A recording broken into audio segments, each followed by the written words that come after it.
5 p.m. Ms. Belota, please call the roll. District 1, Barbara McQuinn. Here. District 2, Alexandria Ayala. Here. District 3, Karen Burl. Here. District 4, Erica Whitfield. Here. District 5, Frank Barbieri. Here. District 6, Marsha Andrews. Here. District 7, Edwin Ferguson. Here. We have quorum with all 7 board members in attendance. Also joining us, Superintendent Michael Burke, General Counsel Sean Bernard, Inspector General Teresa Michael, and Board Clerk Tony Belota. Senior staff members will join us periodically as directed by the Superintendent. Tonight, the national anthem will be performed by Sage Duke, a sophomore at Dreyfus School of the Arts. Would everyone please stand for the Pledge of Allegiance, followed by the national anthem? I pledge allegiance to the flag of the United States of America, and to the republic for which it stands, one nation, under God, indivisible, with liberty and justice for all.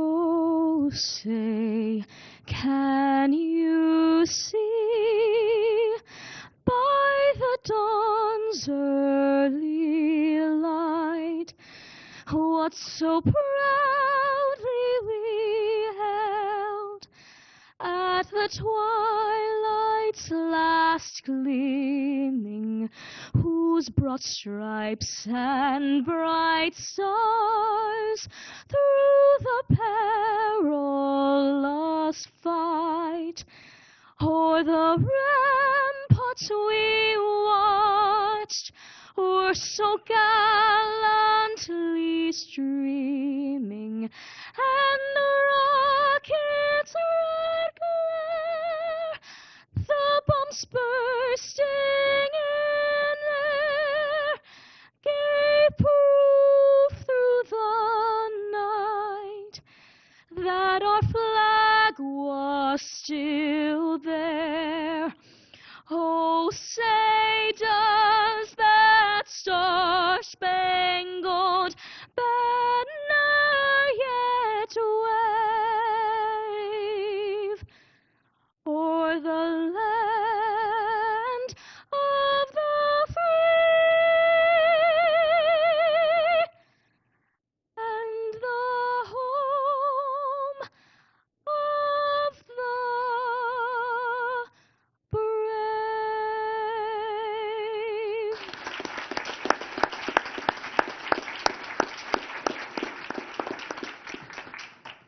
Ms. Duke, that was beautiful. Thank you for coming tonight.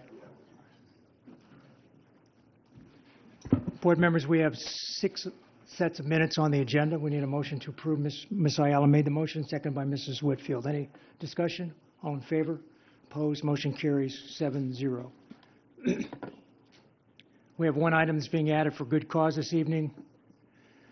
Item P2, the personnel addendum. Good cause exists for adding this item so that employees can begin in their new positions as soon as possible.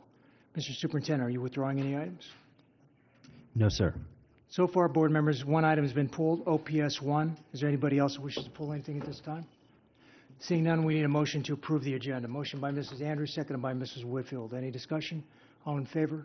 Opposed? Motion carries 7-0. Are there any disclosures or abstentions? Seeing none, Mr. Superintendent, comments? Yes, Chairman Barbieri. I'd like to share a few updates. You know, for the past several summers, we've been growing our student internship program. And this year, we expanded that beyond just the reach of this building out into our schools to identify students that are aspiring teachers. And so we had a great experience. We had students that are considering being a teacher, and we're able to give them some hands-on experience. So we've got a short video here I'd like to share. Welcome! I am so excited you all are here.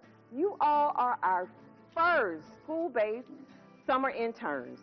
This is huge with growing our own teachers. We don't have as many students going into education as we used to, so it's important for us to identify our young people who want to be teachers or think they might become teachers, to nurture them so they come right back to Palm Beach County. Whether you go on to teaching or go on to another field, This experience should feed you and give you what you need to make it to that next level. It was a challenging experience because it was my first time doing an internship, but the kids were all nice. They gave me, every single day they had a drawing to give me, a sticker to give me, a hug to give me, so I think the kids made it a really nice experience.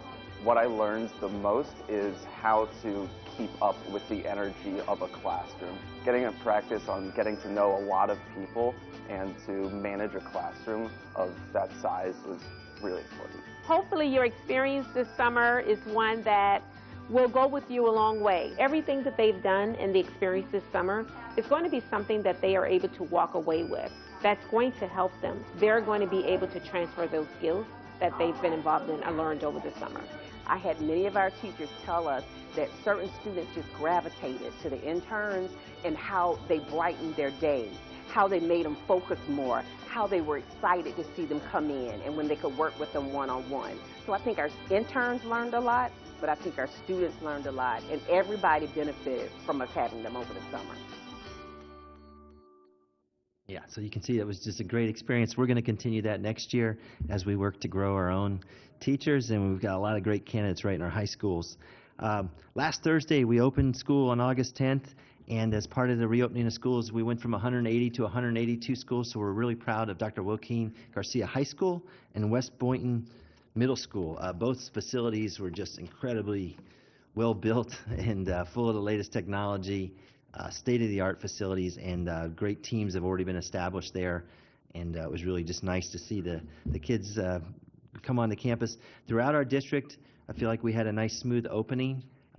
Everyone was happy to be back, and I want to just thank all the people that worked hard over the summer, you know, from both our school-based staff, district staff, everyone. I know a lot of work goes into that to prepare for the first day, and it was evident to me that everyone had taken that serious and had done everything possible to prepare for a smooth opening. So thank you for that. We do have another short video. I also want to thank the school board members who were out and about on the first day of school supporting our kids, and we got a quick video with that as well.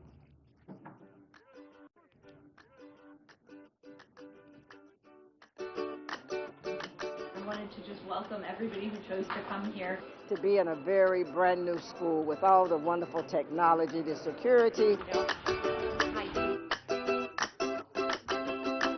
Esports, financial literacy, everything you could possibly want in a school. Año espectacular y estoy aquí para siempre apoyarlos.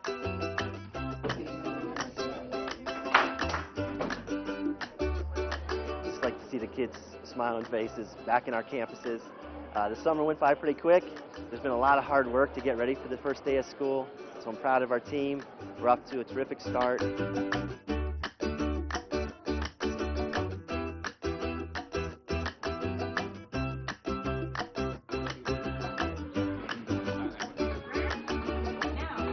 This is a huge year. Just take advantage of this year. It's going to go by really fast.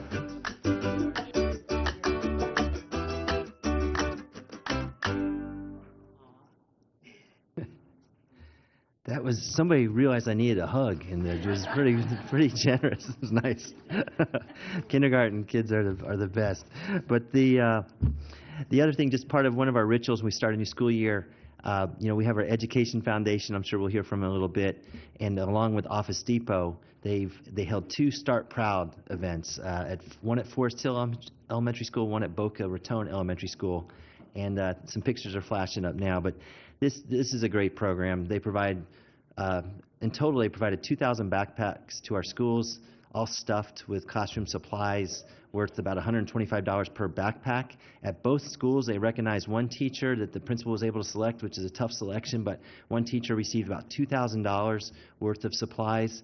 And then each school received a gift card for $20,000 that the collective group of teachers at each respective school will be able to go on a shopping spree sometime soon in the fall. So I just wanted to thank our partnership there again with the Ed Foundation and Office Depot. And with that, I'd like to invite up our Deputy Superintendent, Chief of Schools, Mr. Ed Tierney. You couldn't start a school year without some new principals, and we've been busy over the summer getting new leadership in place, and we're going to take a little time here to get to meet some of our new school leaders. So, Mr. Tierney.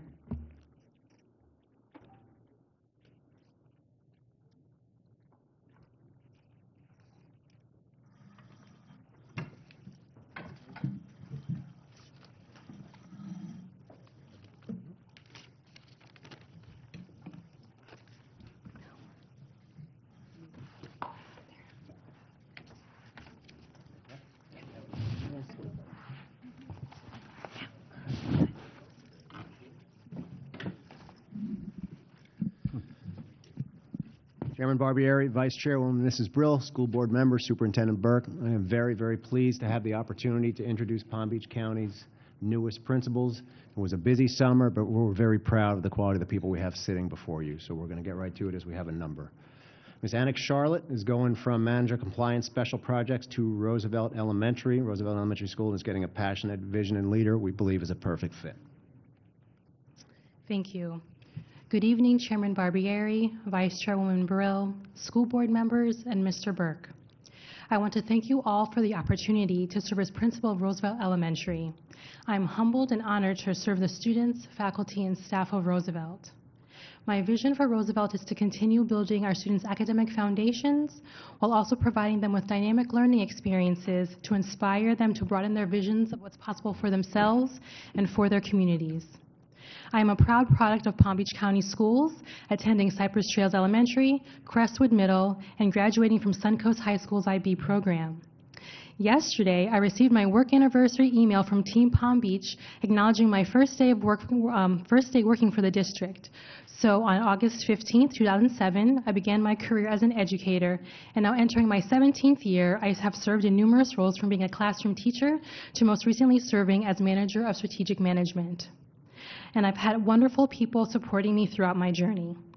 I would like to first thank Dr. Long for her support and guidance, as I've begun my principalship. I'd like to thank also my former district principal, Terry Stupas, for her visionary leadership and for teaching me how to make a commitment to providing a learning environment that supports the lives and dreams of both the students and the teachers in my building. Last but not least, I would like to thank my family who are here tonight. To my parents, whose hard work, guidance, and support and focus on education had led me to this seat today. To my husband, I'd like to thank him for being my biggest cheerleader and whose unwavering support allows me to be successful both at home and at school. And to my son, Luca, whose relentless curiosity inspires me every day to provide a wonderful learning environment for the students at Roosevelt Elementary. Thank you.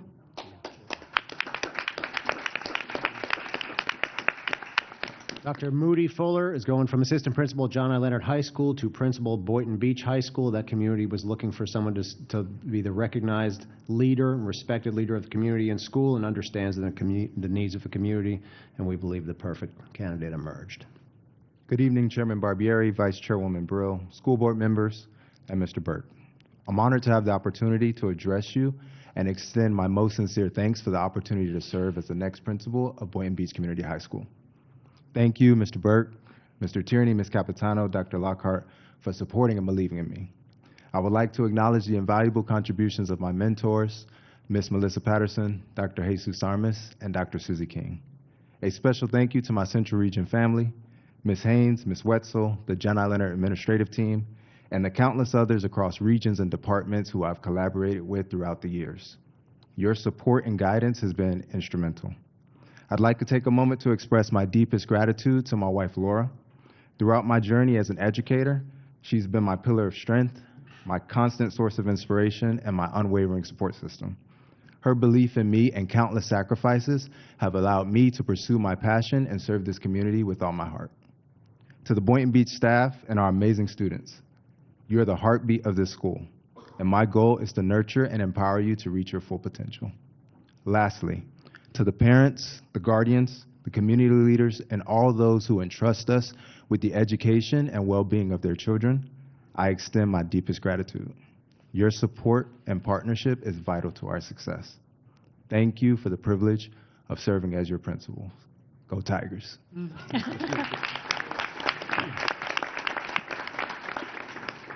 Mr. Sean Bond is going from AP Coral Reef Elementary to Principal of Coral Reef Elementary. That staff wanted someone familiar with the community who will support the expertise and instructional practice of the teachers. Good afternoon, Chairman Barbieri, Vice Chairwoman Brill, school board members, and Superintendent Burke. First, I would like to say how grateful I am for the opportunity to be the instructional leader of Coral Reef Elementary School. Thank you to the board members, Mr. Burke and Mr. Tierney, for believing in me and providing me with this opportunity. Thank you to the South Region leadership team, especially Ms. Rachel Capitano, for your continued support. As a lifelong resident of Palm Beach County and a graduate of the Palm Beach County School District, it is an honor to represent the students of this county. It is my privilege to lead Coral Reef Elementary School into the future. I began my teaching career as a middle school ESC teacher. I'd like to thank Mr. Jose Garcia for believing me and taking a chance on me. I'd like to thank Mr. Philip D'Amico for giving me my first opportunity as an assistant principal and for his continuous guidance over the years. I'd especially like to thank Mrs. Bobby Moretto. I have learned tremendously through your leadership and only hope that I can fill your very large shoes. I'd also like to thank Mrs. Jamie Wyatt and Mr. Dominic Rosati for assisting me throughout my leadership journey.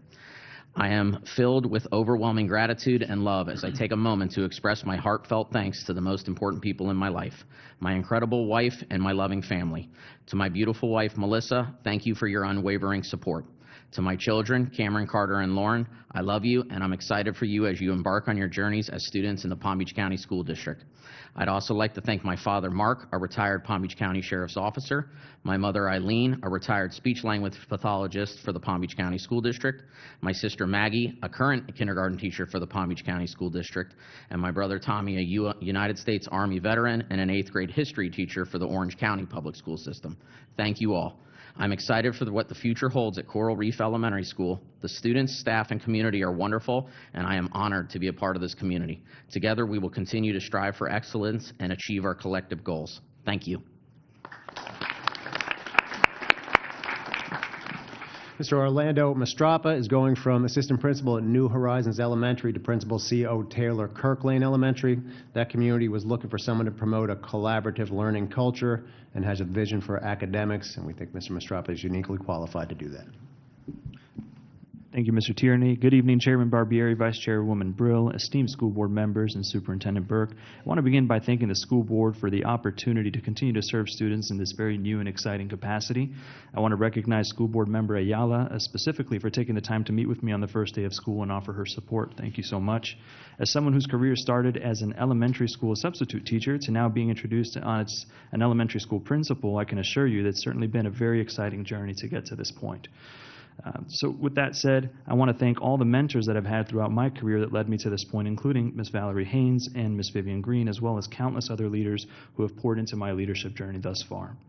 It really is an honor and a privilege to serve the Palm Springs community as the principal of C.O. Taylor Kirklane Elementary School. The school has a rich history and is recognized as one of the largest and most diverse elementary schools in our district. I've had wonderful meetings with families and have met all of the students at our school the last few days, and I'm excited to continue to build relationships with them. As a bilingual Hispanic, I have the benefit of personally relating to our students and their families in a very special way and look forward to honoring their culture while providing many equitable opportunities for academic success. My strong background in multiple dual language schools has prepared me uniquely for this new role. I'd like to close by recognizing some of the most important people in the room: my wife Rosemary, my daughter Madison, my son Matthew, and my youngest daughter Autumn, whose support throughout this journey has truly been extraordinary. I would not be sitting here if not for their support and their love. So thank you again for this incredible opportunity. I look forward to serving the community of C.O. Taylor Kirklane Elementary School with lots of pride.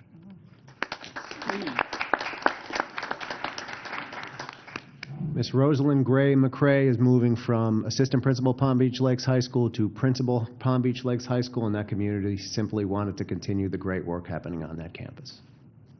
Good evening, Chairman Barbieri, Vice Chairwoman Brill, and school board members and Superintendent Burke.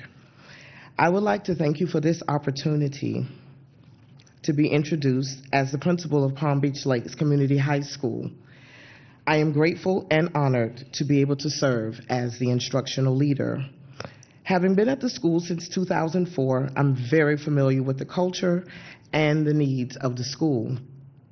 I am confident that under the leadership of Dr. Long and Dr. Lee, and with the tutelage and support of my fellow principals, my supportive administrative staff, and the teachers and staff at Palm Beach Lakes, I will be able to not only keep Lakes on top, but to move it to the next dimension.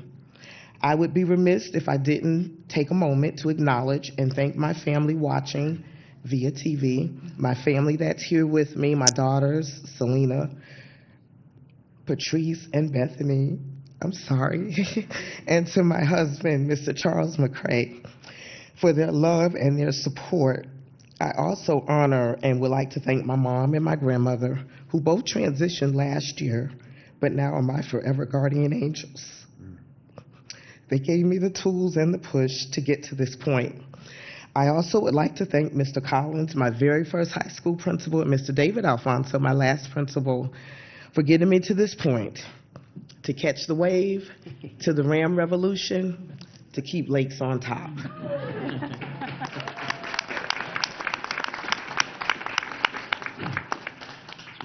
Ms. Diana Fernandez is going from Wellington Elementary Principal Interim to Berkshire Elementary Principal. The community wanted someone to continue the great work going there and expand opportunities for acceleration for the students. Good evening, Chairman Barbieri, Vice Chairwoman Muriel, school board members, and Superintendent Burke.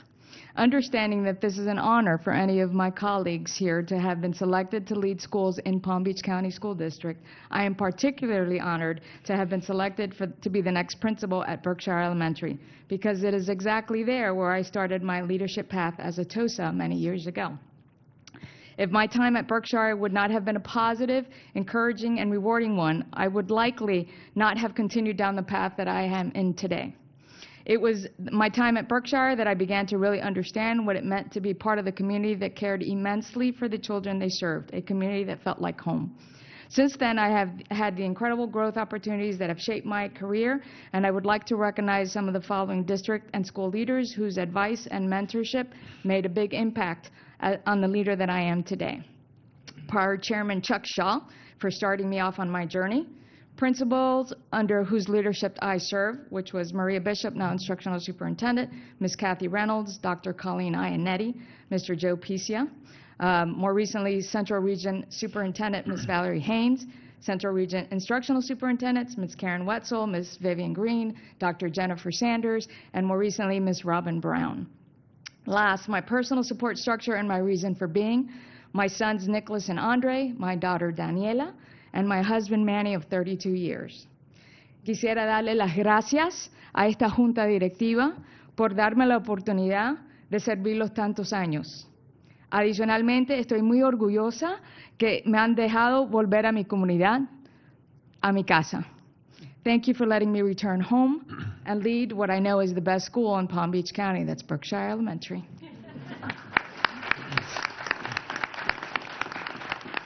Ms. Crinston Menschel is going from Sunrise Park Elementary AP to Sunrise Park Elementary Principal. That staff wanted someone to recognize the importance of effective communication and continue positive relationship with students, staff, families, and the entire community.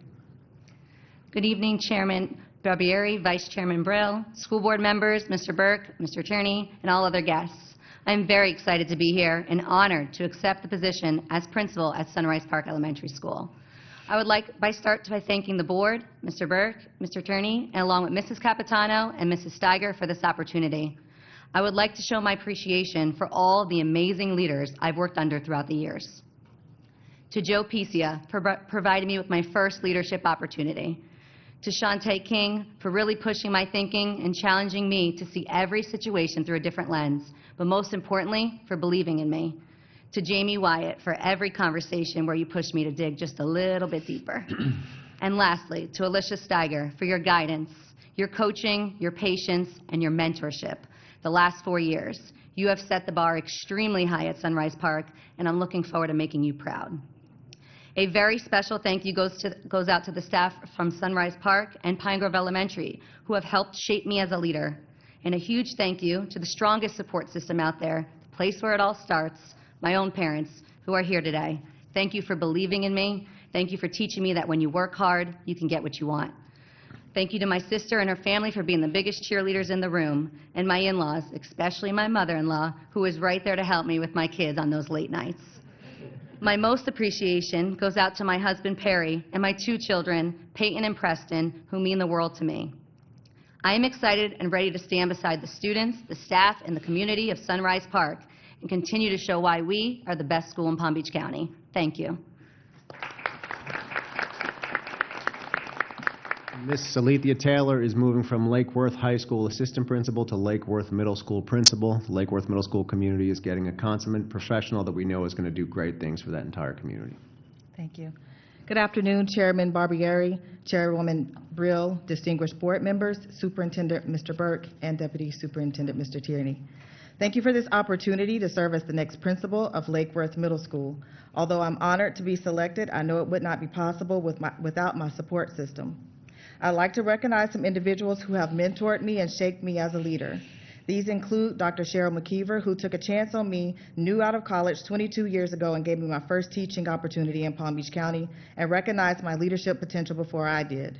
Thank you, Dr. Anthony Lockhart, for providing me teacher leadership opportunities, and Dr. George Lockhart, who entrusted me with my first opportunity to become an assistant principal at Lake Worth High School. I'd like to thank Dr. Elvis Epps and Ms. Elena Villani, who continued to mentor me and encourage me on my leadership journey. I also want to extend my gratitude to my Central Region family, Mrs. Valerie Haynes and Mrs. Carol Wetzel, for their unending guidance and support over the years and continuing to coach me and mentor me on this new adventure. Most importantly, I'd like to thank my original models of teaching, which are my grandmother, who devoted 38 years to classroom teaching, and my mom, who is now in her 43rd year of education in Alabama.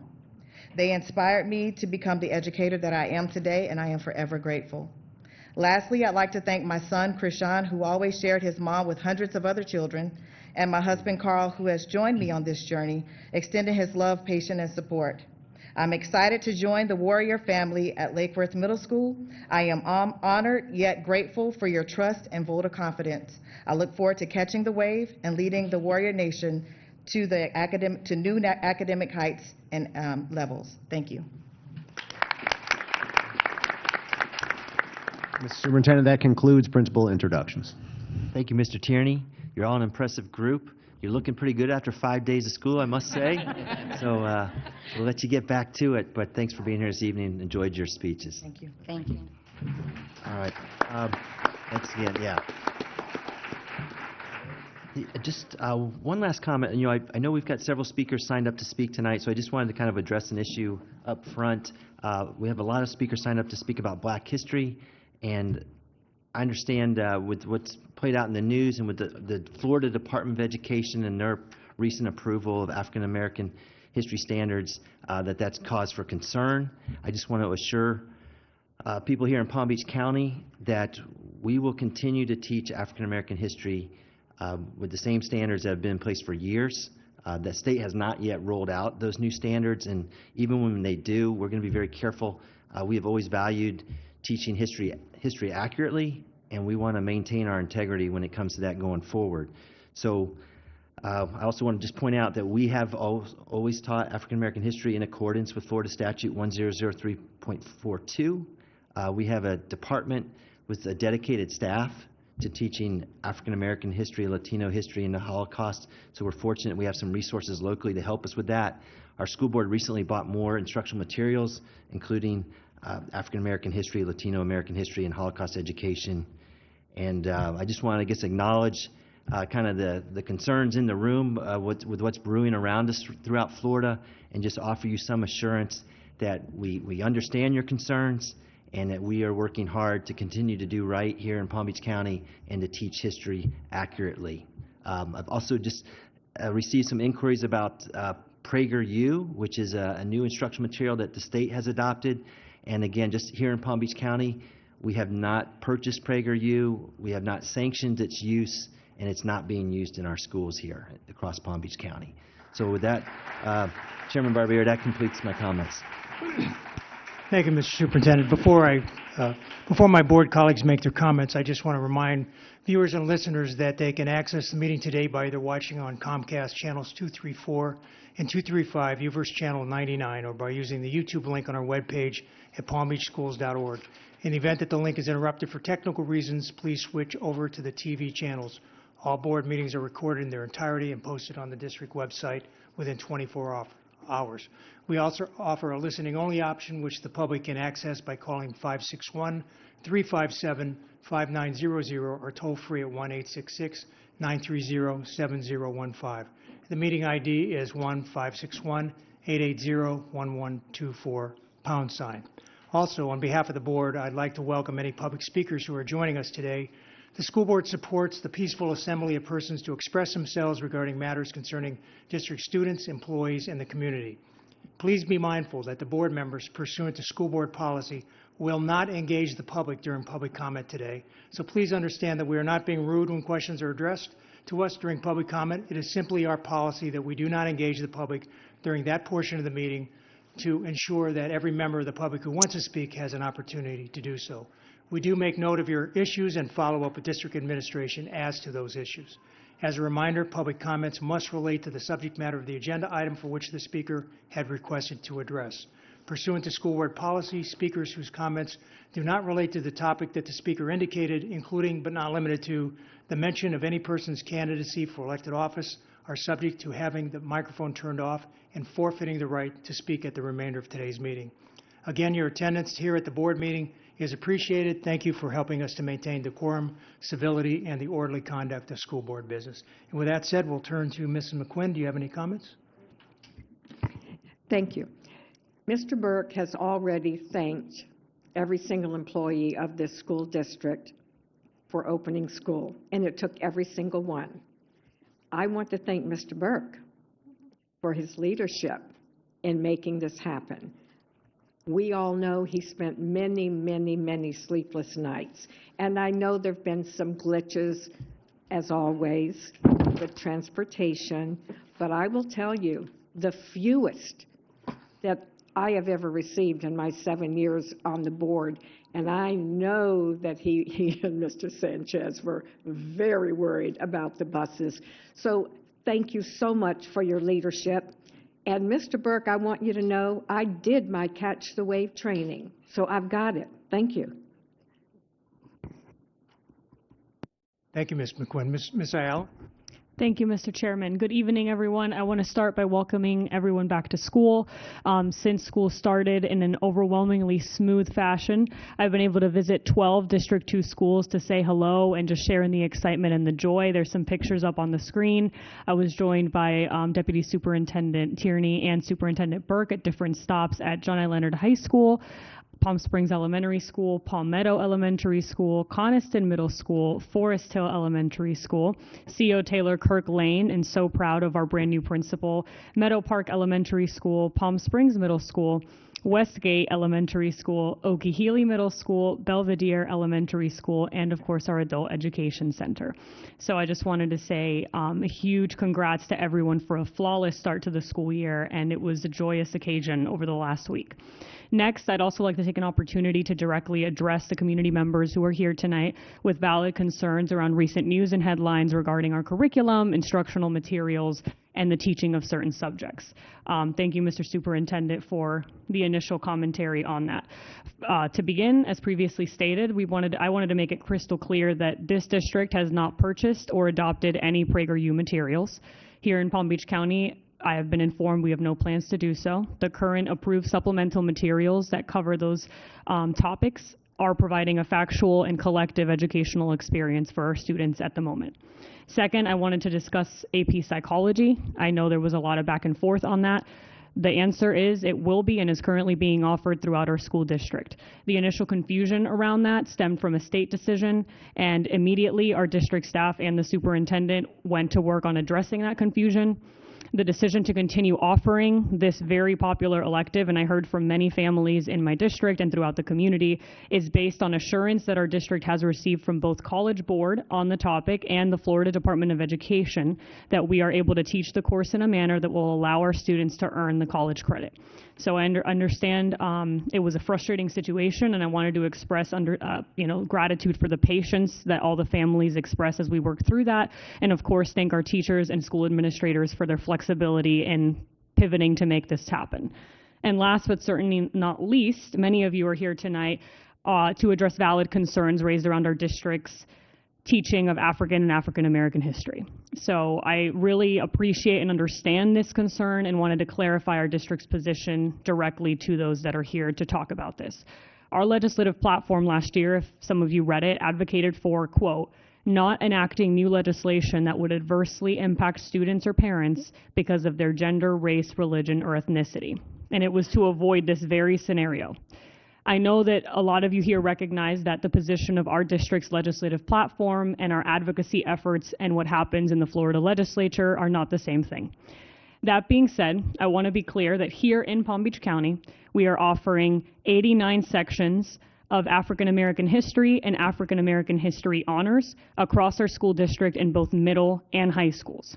I want our families, parents, and students to know that for me, it's always been a priority to continue offering a robust, fact-filled, complete, and truthful education to every student in this district, and that is outlined in our mission statement and our district strategic plan.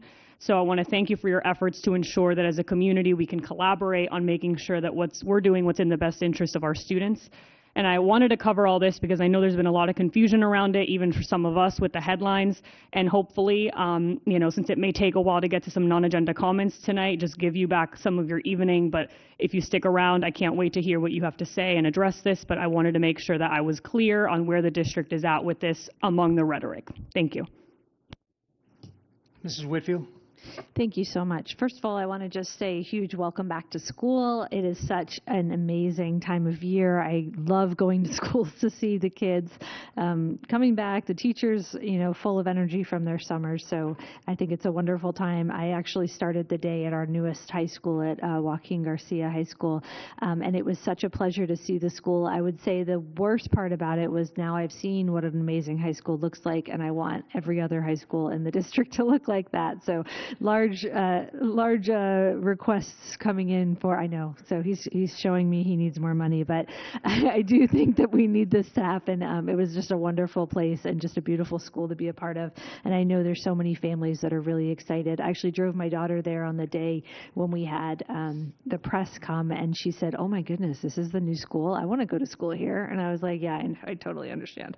And I know we don't have a lot of time. We have so many people coming tonight, so I just want to say a huge welcome to District 4, to Miss Celicia Taylor and Dr. Moody Fuller, who are going to be two of the newest principals there. I'm so excited to have you, and I just want to say welcome to the school district, and I'm in the principalship position, and to the District 4, and I can't wait to work with you. Thank you all, and I hope you have a wonderful year. Mrs. Andrews. Thank you and good evening to everyone. I'm so happy to see everyone back. It's great to start the school year. Having been a teacher and being in the school center most of my life, it's a great time. I want to thank the superintendent as well as the staff, everyone who really makes it happen for our children. On my very first day, I went to Dr. Joaquin Garcia High School. I wanted to be there early before most kids arrived. Just opening the school on the very first day and to see the beautiful children, it was just so fabulous. I had an opportunity to go to the school a few days early to meet all of the teachers and say hello to the principal and staff. Everyone is so excited to be in a new facility, but it is truly all about the people who make it happen for our children. And so I want to congratulate them for making history for our first new high school in almost 20 years, Dr. Joaquin Garcia High School. And I took a moment to think about Dr. Joaquin Garcia, who was my friend, and to see his name on the front of the building, and for all of the children wearing the shirts, "Go Bulldogs, Go Dr. Garcia." They are so excited about living the legacy of working together, being successful, and making life great, and the teachers, the students, and staff. But I left there, and I rode all the way out to the Glades to South Bay to be with Rosenwald Elementary School on the first day. They were so excited. Mr. Tierney met me out there with the regional superintendents, and we walked through some classes, and they were already started on the first day. No plan around here in Palm Beach County. Academic achievement is very great, and it's very important. Then we rode all the way over to Pahokee, to the Pahokee Elementary School, and everybody was on task, as well as going straight on over to the high school in Pahokee. It was fabulous. But I want to take a minute to thank the Education Foundation for all that you do for our children. I see James out here tonight. You gave our children a great start on the very first day. For the last week or so before school started, you and your truck of supporters, the people from the Ed Foundation, you carried those backpacks, those school supplies to all of the children in the Glades region. And I think you were doing it all over the county, but I got a chance to be with you in the Glades. I was so thankful and so happy for being a part of that. And just this past Monday, when a community citizen reached out to you, Jeff and Mary, and they said, we need book supplies, we need backpacks for Loxahatchee Groves Elementary. And you said, Education Foundation will take care of it. You'll just have to fill all the backpacks with all the school supplies. They did it, and we were at Loxahatchee Groves Monday morning at 6:30, making sure every child had a backpack, school supplies, and was ready to go from day one. And when I look out and I see the people in the audience today, we are you and you are me.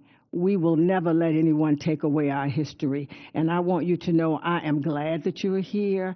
The School Board of Palm Beach County is committed to all of our students teaching the facts and making sure that we don't hide what our kids need to know about their history. So I'm listening to your voices tonight. I'm so glad I see the place packed.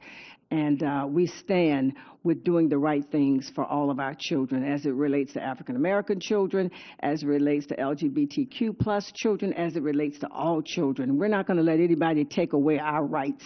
And this is what we need.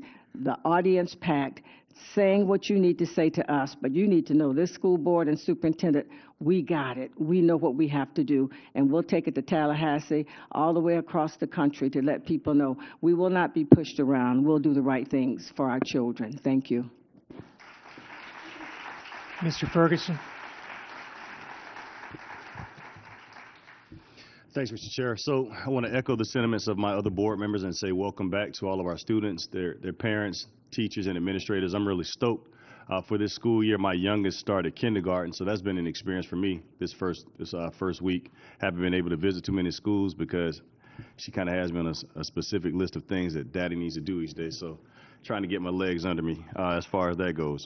But I also want to personally welcome those new principals to District 7. So Mrs. McCray, Mrs. Charlotte. Also, I didn't see Mrs. Aline, but she's at Forest Park. But wherever you are, you were missed tonight, but we know you're going to continue doing great things down there at Forest Park. Also, Dr. Moody Fuller, I wanted to give a special recognition to him. I've heard a lot about you. I met him one time, I believe, going into the summertime, and I heard a lot of good things about him then. I'm so happy that he was appointed as the principal at Boynton. I really do love purple and gold, so I'm partial to that school, so I'm definitely going to have to get down there and talk to the good doctor about continuing Boynton's progress toward continued excellence. I want to also recognize Mr. Shane Searchwell. He's the Director of Transportation. I feel like Board Member McQuinn kind of stole my thunder a little bit there, but don't want to oversell things, but she's right. Generally, the Transportation Department kind of gets a bum rap, but so far, so good. And I just want to encourage him and his team to continue doing what you're doing for the betterment of our children and their families. Also, just want to send out another reminder. Next Wednesday, Superintendent Burke and Mr. Sanchez will be at Roosevelt Middle School to participate in District 7's Town Hall number 6. Topic of discussion is the Roosevelt High School, also known as Industrial High School. Seating is limited, but we definitely are expecting a full house. If you're interested in learning more about it, feel free to contact my office at 561-434-7481. Yeah. Almost struggling on that again. 561-434-7481. Also, I wanted to take the time to recognize those who lost their lives out in Hawaii. My heart goes out to that state, the families who've lost loved ones as a result of the wildfires. Any support that we can give to them, I'm definitely asking us to do that. I'm definitely looking forward to hearing from the public in regard to some of the overly politicized educational I guess you want to call them laws. We'll call them laws. The things that are coming down the pipe from Tallahassee, we hear you. I think Board Member Andrews said it succinctly, and Board Member Ayala said it as well. All 7 of us want to make sure that we're teaching factual history. I know that sounds like an oxymoron, but these days I think it's worth being stated. Also, I definitely want to get into I know it's already been pulled, but item OPS1, the teacher known as the teacher Alexandra Munley, I definitely want to get into a conversation about that because I think that issue kind of speaks to some other things here in the district that I would like us to kind of work on. But I'll cut it short now. As other board members have said, we have a long list of persons who want to speak, and I guess we want to get out of here by, 10 o'clock, 11? Yeah, all right. I'm done. Thank you. Vice Chairwoman Brewer. Thank you, Mr. Chair. So I've said this before, it's very difficult when you're number 6 speaking because a lot of things can be repeated, so I won't repeat a lot. I don't usually get to talk about the places I've been, but this has been a very exciting and heartwarming week for me, and so I'm going to speak about some of the places that I visited. I was at Indian Pines Elementary School for the delivery of backpacks by the Education Foundation. A special thank you to Wycliffe Charities and the C. Kenneth and Laura Baxter Foundation. It takes a village, and your generosity is making a huge difference for these young children. I also had the opportunity to join the media tours at West Boynton Middle School and Dr. Joaquin Garcia High School. What amazing campuses these are, and so many of my favorite people are now working at both of these schools. On the first day of school, I joined Mr. Burke for 2 very special school visits. First, we went to Indian Pines Elementary School, where we visited a new program there. Indian Pines Elementary is offering our second dual-language Haitian Creole program. We had the opportunity to visit the English classroom and the Creole classroom on the very first day. And Mr. Burke, I was so impressed when you sat on that tiny little kindergarten chair and then you were able to get out of it without stumbling, and how those children hugged you. Your heart really showed, and it was just wonderful. And then we visited another classroom near and dear to my heart. It was the ASL classroom. That's the American Sign Language class for our hearing impaired students whose families want their children to learn sign language. Currently, they have 2 units, and they serve students as far north as Jupiter and as far west as Belglade. I wrapped up the first day of school visits at the brand new middle school, very long awaited in West Boynton Beach. At the media tour earlier in the week, the parents and students were thoroughly excited, many of them commenting about the offerings and how they exceed what's offered in private schools. On the first day of school, we visited the technology classroom where esports will be taught, and the financial literacy classroom where you saw on the video a ticker tape that's going to be scrolling across the front wall, and students will be able to compete as they learn about investing in the stock market.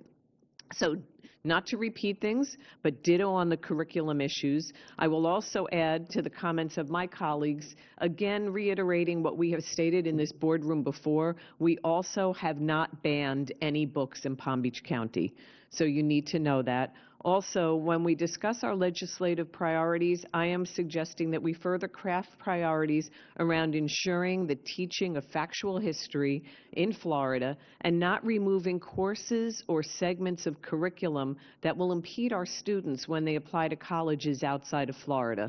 So I will wrap up my comments by saying, Happy New School Year, everyone.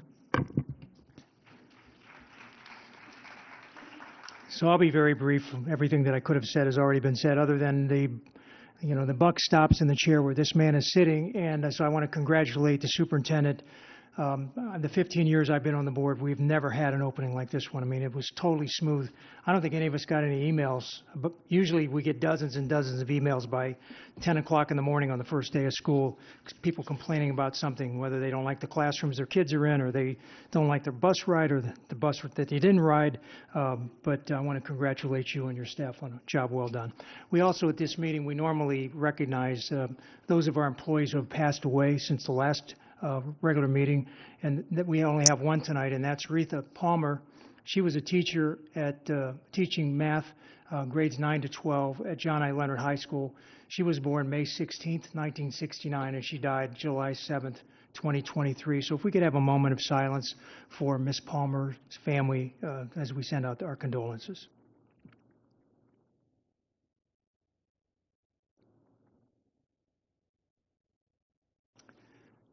Thank you, everyone.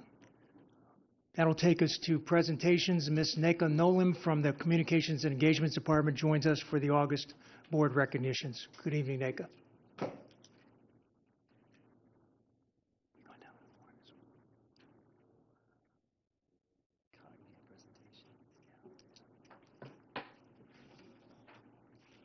Good evening, Chair Barbieri, Vice Chair Brill, board members, Superintendent Burke, staff, and community members. So we have one recognition this evening, and that is to celebrate that our school district earned another 6 years of accreditation. This is a symbol of our commitment to providing a quality education, and it demonstrates our dedication to continuous improvement that meets worldwide standards. The district recently completed a 4-month audit-style engagement review for accreditation renewal. This looked at our entire system, including policies, learning conditions, leadership, resources, and cultural context. The rigorous review system determines how well everything works together to meet the needs of all stakeholders. The district received a score demonstrating that we meet the standards for accreditation set by Cognia, the accrediting agency. The final report highlighted several noteworthy practices that reflected significant areas of strength in the district's educational system. These included our 5-year strategic plan promoting continuous improvement processes and professional development programs supporting equity-based learning. More than 1,000 district staff members, administrators, teachers, students, parents, and business partners participated in the accreditation process, making the renewal a team effort and a testament to the effective collaboration of the community. This is an important achievement for the district and proof that we place a premium on effective teaching, strong curriculum, and preparing each student for future success. As part of this recognition, at this time, we would like to welcome Dr. Mark Quintana, Southeast Region Vice President from Cognia, who would like to say a few words.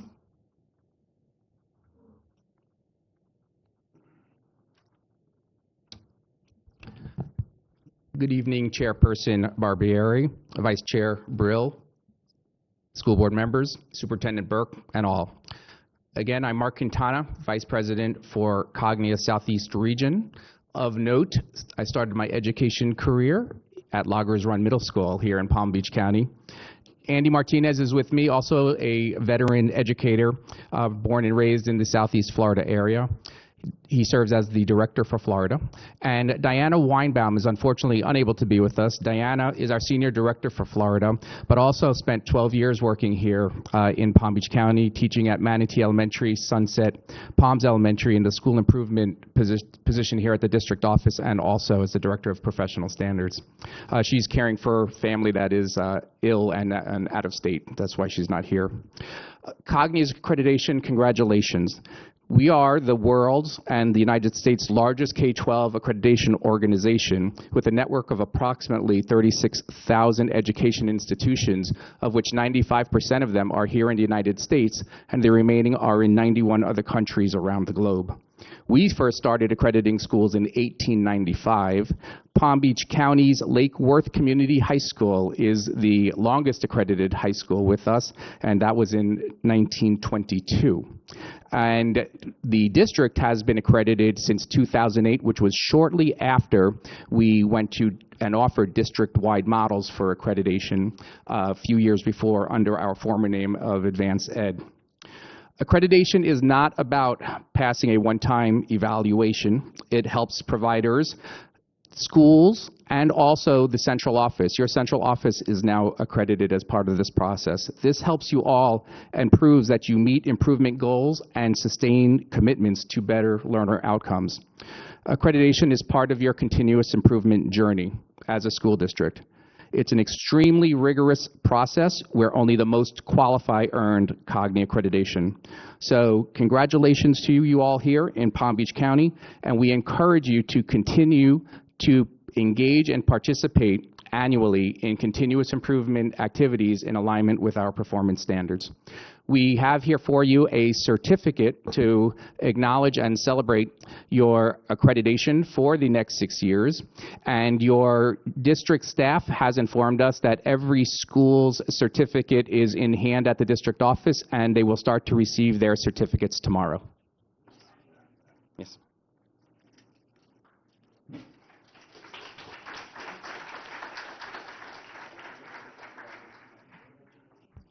And at this time, if there are any staff members who would like to join at the front with the board members and Cognia, please come forward at this time.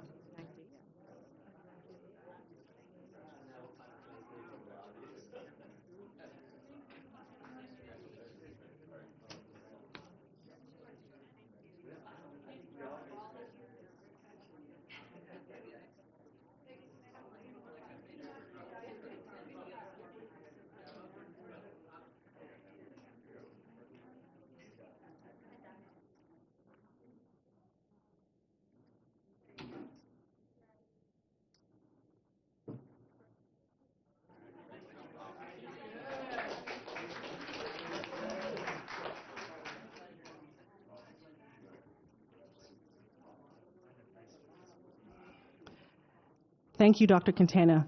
Mr. Board Chair, Madam Vice Chair, board members, superintendent, staff, and members of the community, this concludes the recognition for August. Thank you, everyone, for your attention this evening. Thank you.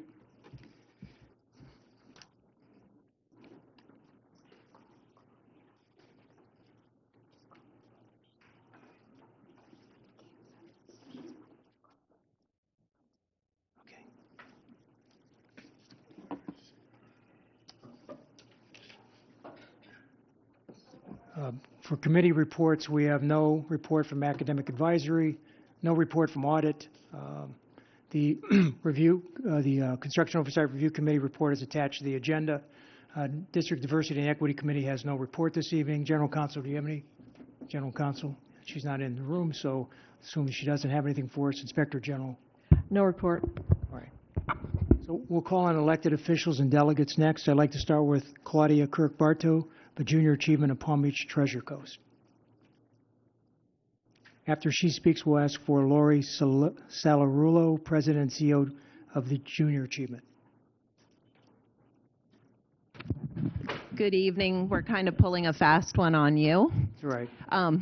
Good evening, Chairman Barbieri, Vice Chair Brill, board members, and Superintendent Burke. I'm Claudia Kirk-Bartow.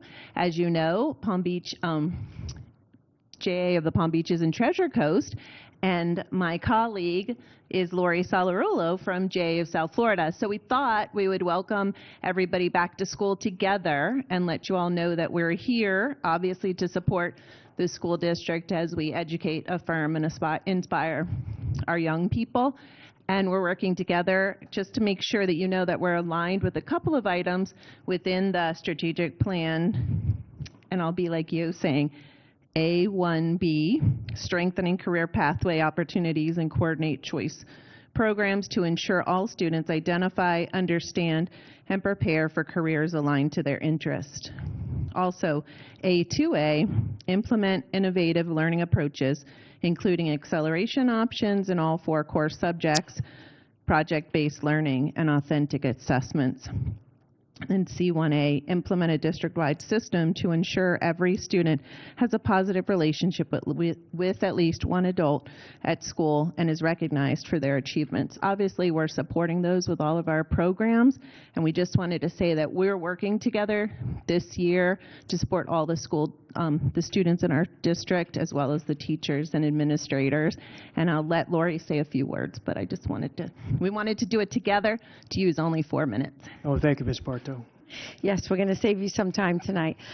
Thank you, board chairs, school board members. It's a pleasure to be here with you. Thank you for the opportunity for us to serve your students. As Claudia said, our goal this year is to approach this in a unified, comprehensive approach. How can we serve as many students as possible in Palm Beach County? So we serve through Delray Beach, and then Claudia's area of the Palm Beaches picks up north of that. And so between both of us, there's so much knowledge, there's so many opportunities, especially right now with SB 240 that has come down with a lot of mandates around career tech, the financial literacy mandate. So there's so many opportunities, and so we didn't want to miss that this year, and said from now on we're coming here united to approach this together so that we can serve every child in those areas. So we look forward to deepening our partnership and building on it and working with the team here and Superintendent Burke to help you and assist you in any way that we can to meet the mandates that are coming down from the state around CTE. So thank you so much for everything that you do. Thank you to both of you for everything you do for our children. Thank you. Thank you. And one last thing, we are so excited to support those young people that want to be teachers through our High School Heroes program, as well as congratulations to all the new the new principals. So have a great year. We're excited to work together. Thank you. James Gavrillos, President and CEO of the Education Foundation of Palm Beach County.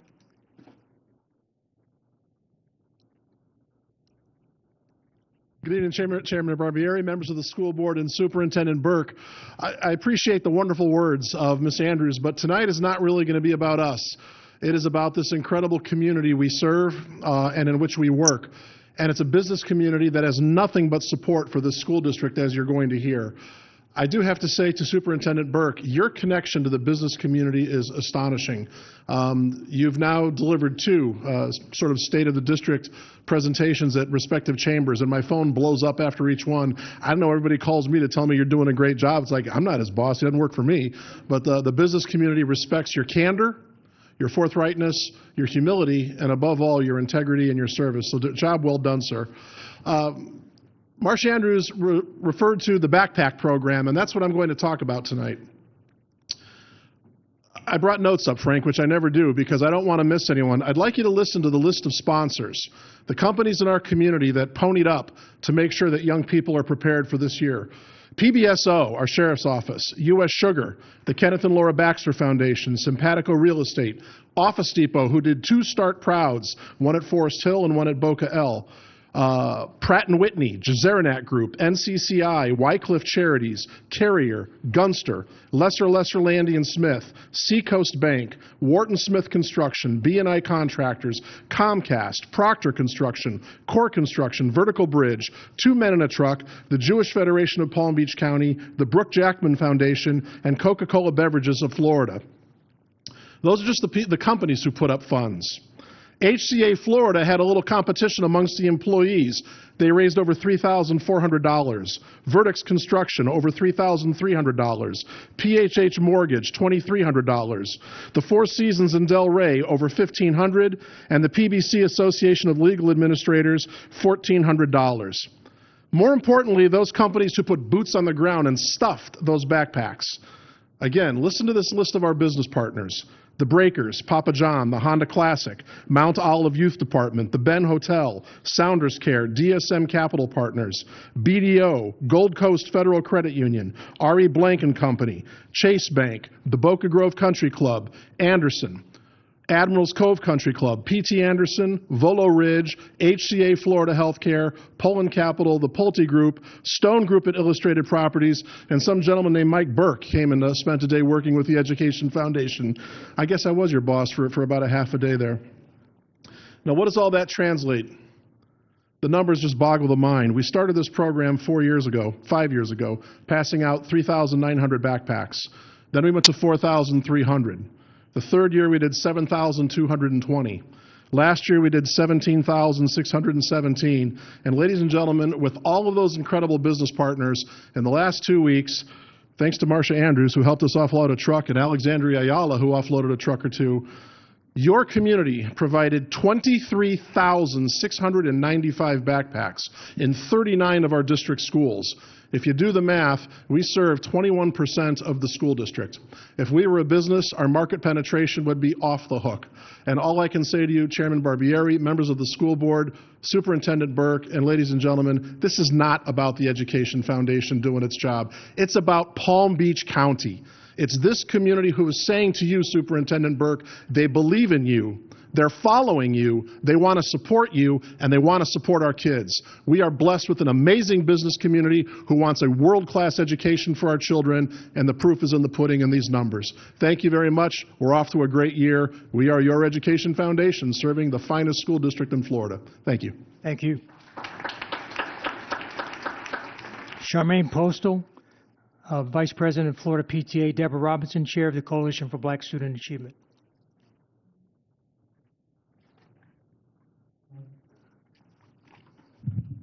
Oh. Wait, my time started. Hold on a second. Trying to fix okay. Welcome back, Palm Beach County. Charmaine Postal, Vice President of Membership Development on behalf of Florida PTA. Florida PTA is thrilled to see many of our members advocating as the school year has approached. I would like to keep you informed about actions we have taken in response to the current controversy surrounding the teaching of AP Psychology in Florida. This controversy has followed closely upon earlier contentious discussions about AP African American history and standards delineating instruction on that topic, as well as about the general appropriateness of K-12 instructional, classroom, and media center materials pertinent to a wide variety of subjects.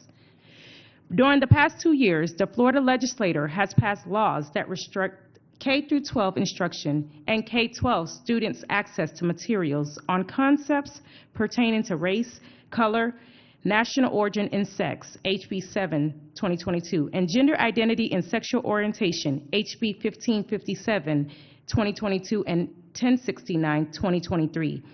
Florida PTA opposed all three bills based on longstanding position statements denouncing censorship and supporting inclusive curricula. The College Board provider for all AP standards and examinations made adjustments to the content of AP African American History, a brand new course offering, but balked at changing AP Psychology, which has for decades included a section on sexuality. A few weeks ago, the College Board formally declared that it would not recognize any AP Psychology course missing this content. In response, Florida Education Commissioner issued a letter indicating that AP Psychology could be taught in Florida in its entirety, but nonetheless provided the caveat that instruction be age and developmentally appropriate. School districts concerned that teachers, administrators might be sanctioned for offering or authorizing the same instructions and materials as in effect in previous years notified parents to inform that AP Psychology will not be among courses available in 23-2024.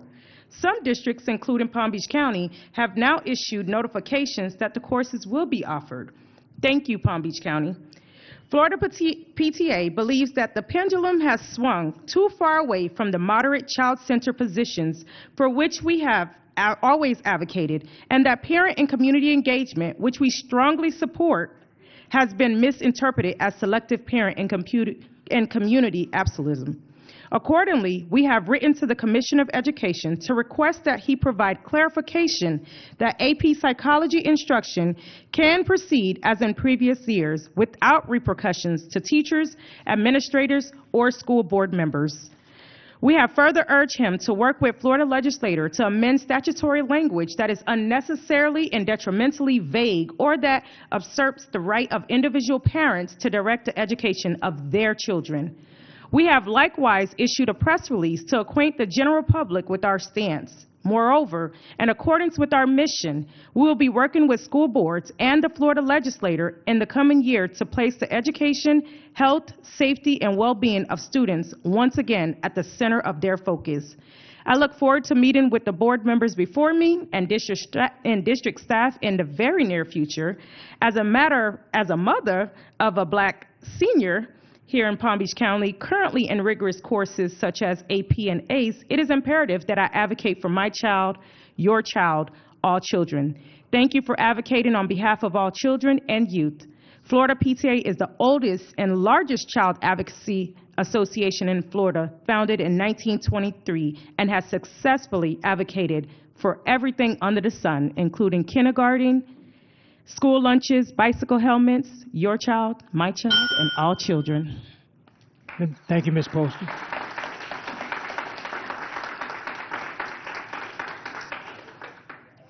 Good evening.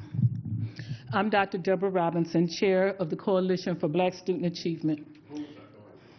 Boom. Since its founding in 1998, the Coalition for Black Student Achievement has been a steadfast advocate for teaching students and adults the full picture of world history, 360 degrees. Of course, because we love ourselves, we don't hate anyone, we have consistently highlighted the contributions of the African diaspora. I'm going to ask those who are here in support of teaching Black facts, not fiction, to please stand while I speak. This governor and his cronies are attempting to tie the hands of teachers and imprison the minds of children.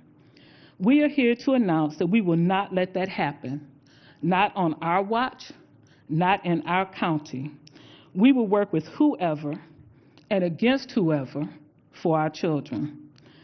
And do not be bamboozled by the Wizard of Oz. Oops, no, I mean the Wizard of Tallahassee. Watch carefully when he tells educators not to do, not to indoctrinate. That's exactly what he wants to do. He wants to indoctrinate with the view that only white cisgendered males are valued, with rare exceptions. You know, those that drink and make the Kool-Aid.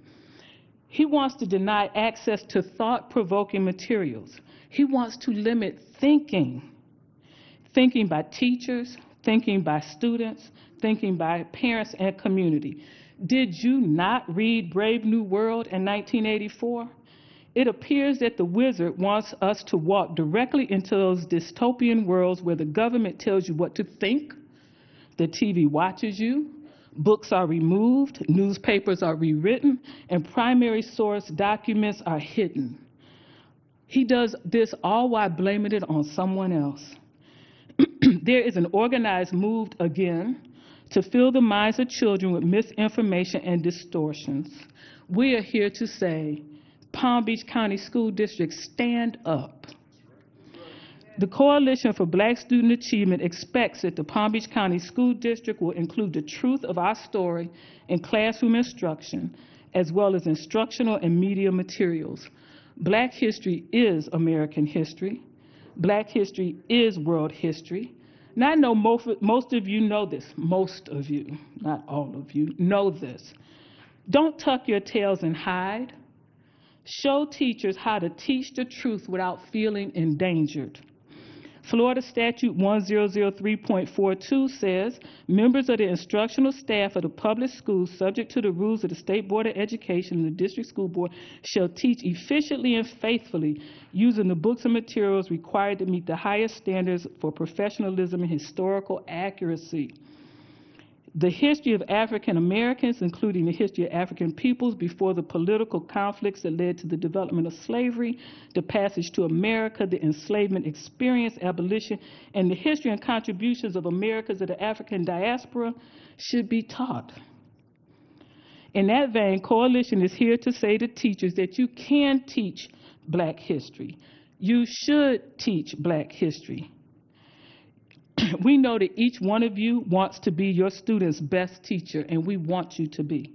I ask that you take a lesson from the great teachers of the past, the ones that I call the teachers of the resistance, the ones that work quietly and persistently to educate, inspire, and affirm Black minds, despite an educational system that was happy to imprison those Black minds. Please grant me the courtesy of a few more seconds. I'm sorry, Dr. Robinson. Dr. Robinson, I'm sorry, we can't go over. We have so many speakers tonight. I want to make sure everybody gets through that. Today's teachers of Palm Beach County must continue the work of resistance despite the wizard of Dr. Carlos Diaz, Chair of the Hispanic Education Coalition, and Lynn Hubbard, Chair of the NAACP Palm Beach Chapter.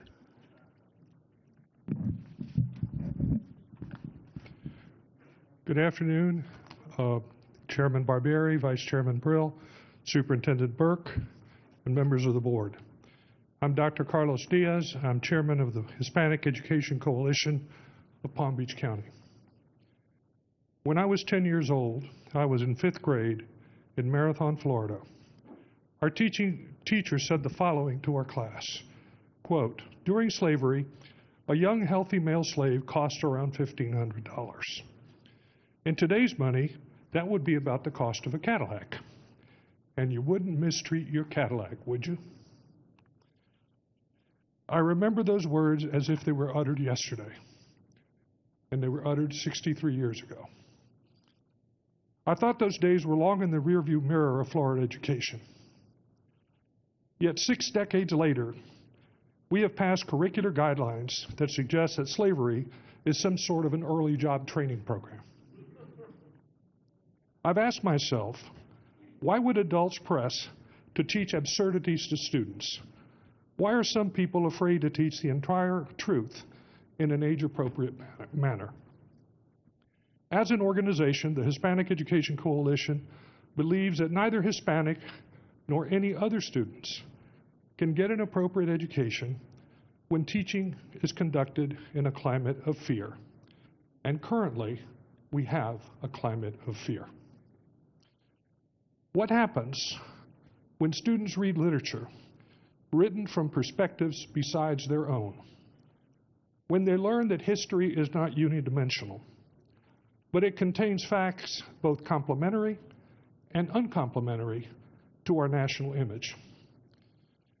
They develop empathy and the ability to see life from the viewpoint of people besides themselves. This is exactly what the modern-day academic Puritans are trying to prevent.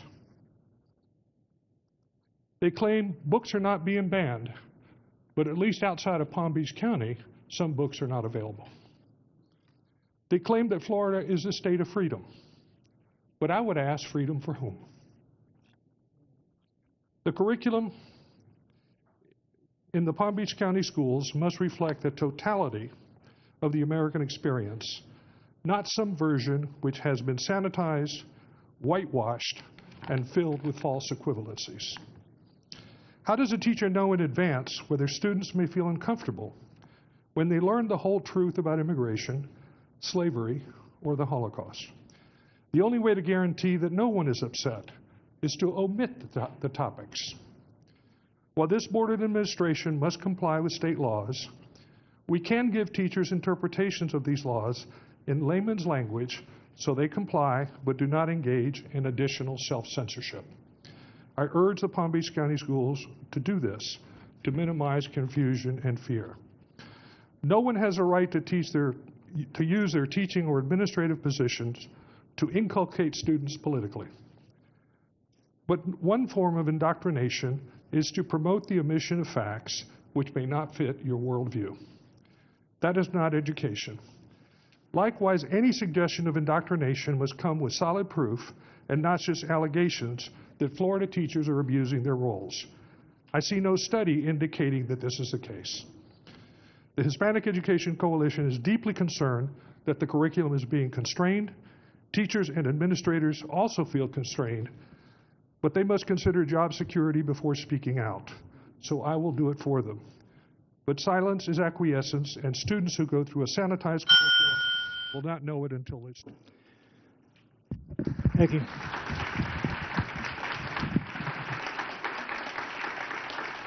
Lynn Hubbard, Chair of the NAACP Palm Beach Chapter. Lynn Hubbard, NAACP Reactivation Committee. I was glad to hear this evening that the non-accredited Prager University curriculum that has been authorized is not being used in Palm Beach County.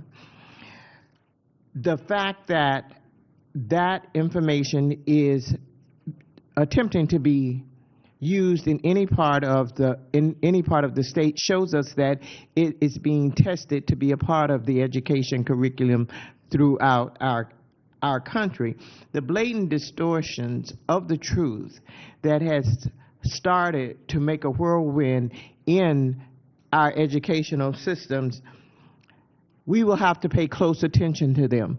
Now that we know they aren't being used here in Palm Beach County, at the moment, we know now that we have to watch and see if that changes. If that changes because it's a mandate from on high, we first of all want to make sure that our parents know that they can opt out of having that particular curriculum taught to their children. I think that's the first thing that the school board members need to make sure. If something is mandated for our kids here, we need to let our parents know that they can opt out of having that taught to their kids.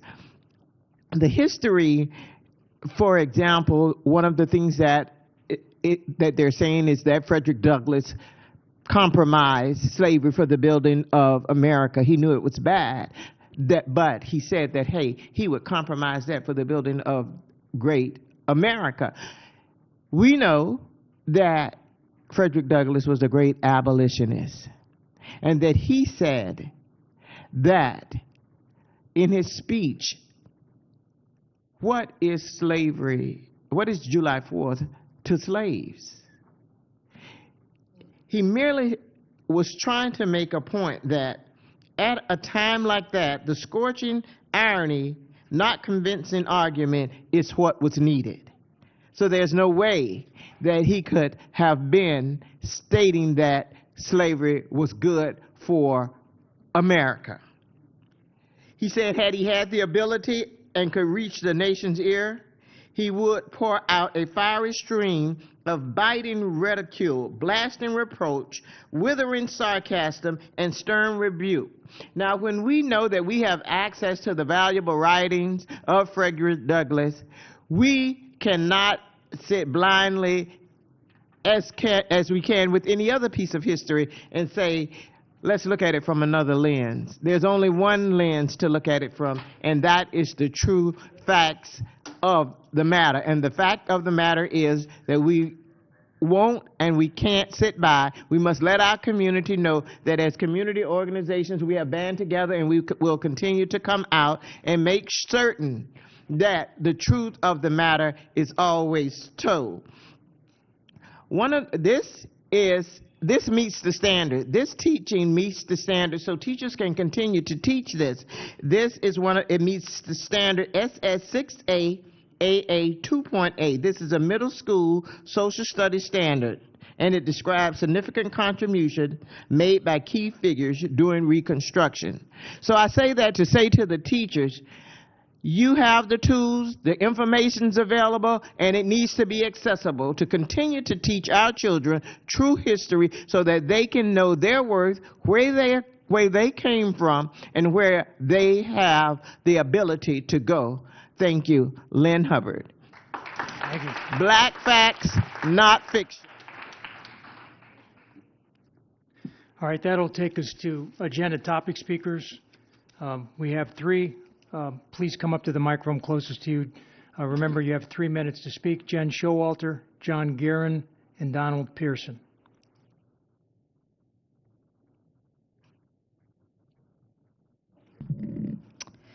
Hi, I'm Jen Scholter, here to discuss FMPA 3, the purchase of ACE examinations from Cambridge University. Overall, I'm in favor of the ACE program as it encourages writing skills and more in-depth look at subjects. However, there are some issues with the program. Just this week, 25 students at Wellington High School found out that ACE is holding their scores and in turn their ACE diplomas because of extended time issues. The parents were not notified, nor the students or teachers. These 25 students have IEPs that are requiring by law to provide extra time. Some of these students said they never received that time. When I started investigating the situation, I was told by the staff that ACE frowns on too many accommodations per school, hence the arbitrary hold of over 24 students, even though law requires they follow through. I'm already in contact with Florida DOE to oversee this issue. Most of these students are seniors already in the process of applying for college. They are working on scholarships, and this holdup has massive and direct implications on those issues. Most of these students deal with high anxiety and are on the spectrum, so disruptions can have a large negative effect. These students don't know if they'll get credit for these tests. If not, what happens then? It is highly unethical to force students to restudy for classes they took a year ago on top of a new course load to take tests they already finished and were denied based on nothing that they did. If the board renews this, then one, the board must make sure that accommodations are provided for and carried out. That should be a no-brainer, as it's required by law. Two, the board must make sure that ACE acknowledges these accommodations before the student takes the exam so they don't have to take it twice. If the board is serious about restoring the image in regards to special needs children, then the board needs to contact ACE and explain the rise in accommodations. Our county had an over 365% increase in speech delays alone this past year. And instead of unlawfully using the Baker Act to arrest over 1,700 students, including 5-year-olds, handcuffing 5-year-olds and a lot of minority children, start defending those students, making sure to provide equal opportunities and work with ACE to stop demoralizing and penalizing these students for needing accommodations. The last aspect of this agenda item is the lack of equal access to these classes. It's very ironic tonight, isn't it? Very few high schools offer them, and only Wellington has a large selection. Again, if the board wants to be viewed as actually showing equality, then these classes should be standard throughout every high school in the county. Thank you. John Guerin, Donald Pearson.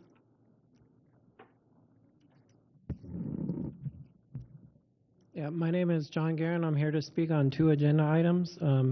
FMPA 3 spends $7.5 million for the purchase of AICE examinations for 1 year. However, Cambridge University Press will not comply with Florida law. Their latest statement on the matter is, quote, "We have not changed our courses, exams, or teaching materials, including Cambridge International AS and A-level psychology, in response to Florida's new laws, nor do we plan to." If the board passes this measure and continues to use AIC exams, then the school district will face lawsuits and will lose those lawsuits. The board should not approve this item. The second agenda item is FMPA 4, which spends over $3 million on Newsela software that personalizes daily news for students.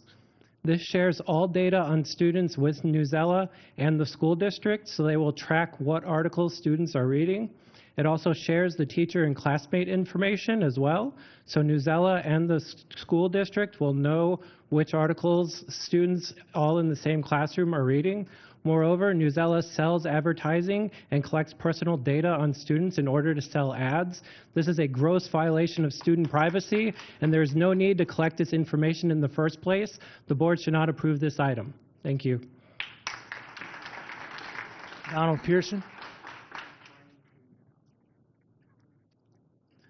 Good evening. Don Pearson, longtime Palm Beach County school teacher. I'm here to talk about P1. At the Teacher Fest, I spoke to Mrs. Andrews, and she, back in the day, we had teachers who needed places to stay. I remember we had lists, and they could match up. So I asked her about that, and she asked me to get in contact with Tim Krubrick, I'm sorry. And he very quickly sent something to me, which I appreciate. And I just want to say something. I'm not saying this for me because I'm in my 42nd year. It's for teachers in this county, because it's no secret that we're short a lot of teachers. And I'm wondering, I know why some of them can't stay. They can't afford it. So what he sent, and this is right on the school district website, on his the agenda item, just so you know, there are 1,747 separation of employment. And I know some of those are 3 or 4 jobs, because if a coach leaves and he coaches 2 sports, that counts as 3. But it also, there's 187 other reasons, personal reasons, relocation, for a total of 235, and then temporary employment that people have left. So I'm looking why, and I know some of them, it's hard to live here.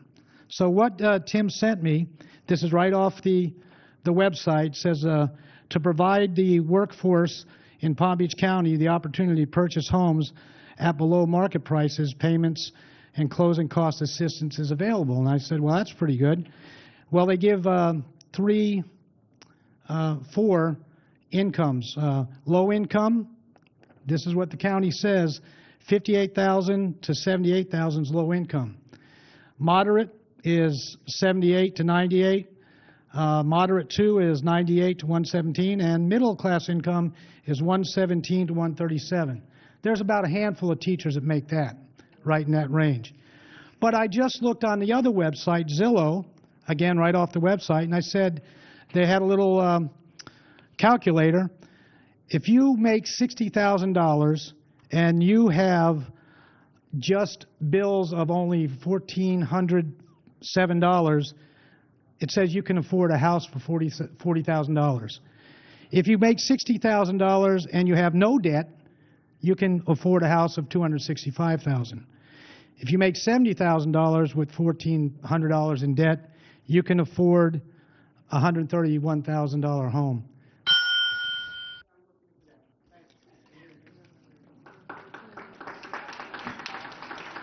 Board members, the only item that's been pulled is OPS 1.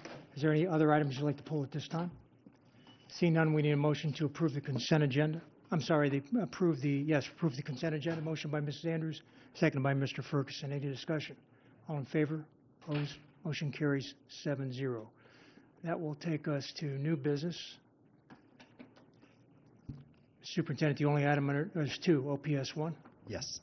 I recommend the board approve the notice of recommendation for 10-day suspension without pay for Alexandra Munley effective Friday, September 8th, 2023, subject only to appeal rights under Section 120.569 Florida Statute and Section 120.57 Florida Statute, and the Classroom Teachers Association Collective Bargaining Agreement, Article 18. Motion by Mrs. McQuinn, seconded by Mrs. Whitfield. Mr. Ferguson? Thank you, Mr. Chair. I pulled this because I will not be voting in support of the 10-day suspension, and I just wanted to explain to the board my reasons for that. I read the entire packet. I read the reports.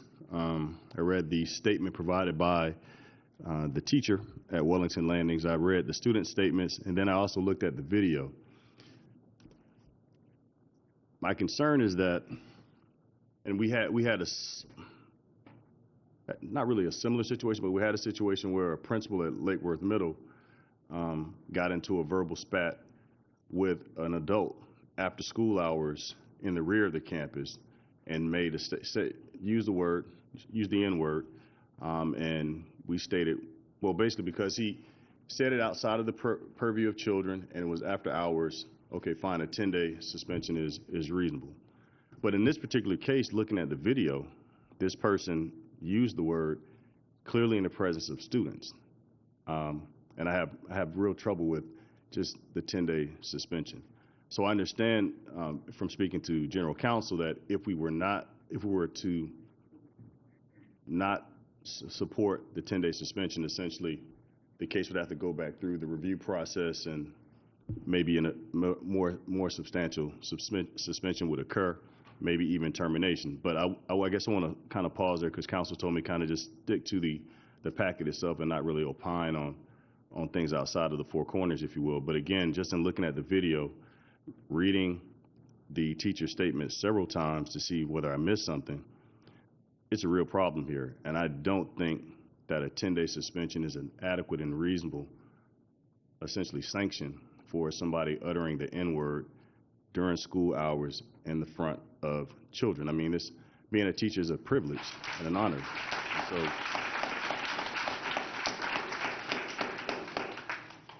So we can't just simply say, okay, I see we escalated past the written reprimand and the verbal reprimand, and I'm aware of the rubric, if you will. But again, the word needs to be rooted out, and I think it but it definitely should be rooted out in our schools. We cannot endorse any adult employee of the school district, I'll say it that way, using those words during school hours in the presence of children. It's just not tenable. So that was the reason why I pulled this from consent, and I understand what the current recommendation is, but I'm asking the board to support or actually to not support the 10-day suspension, and let's kind of take this back to the drawing board and see if we can get a more reasonable punishment based on what she did.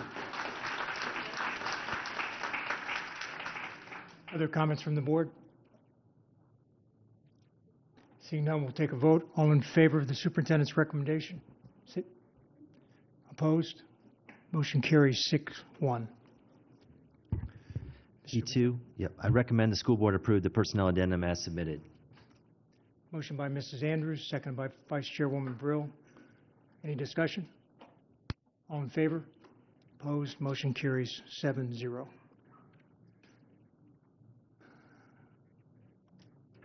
That'll take us to non-agenda topic speakers.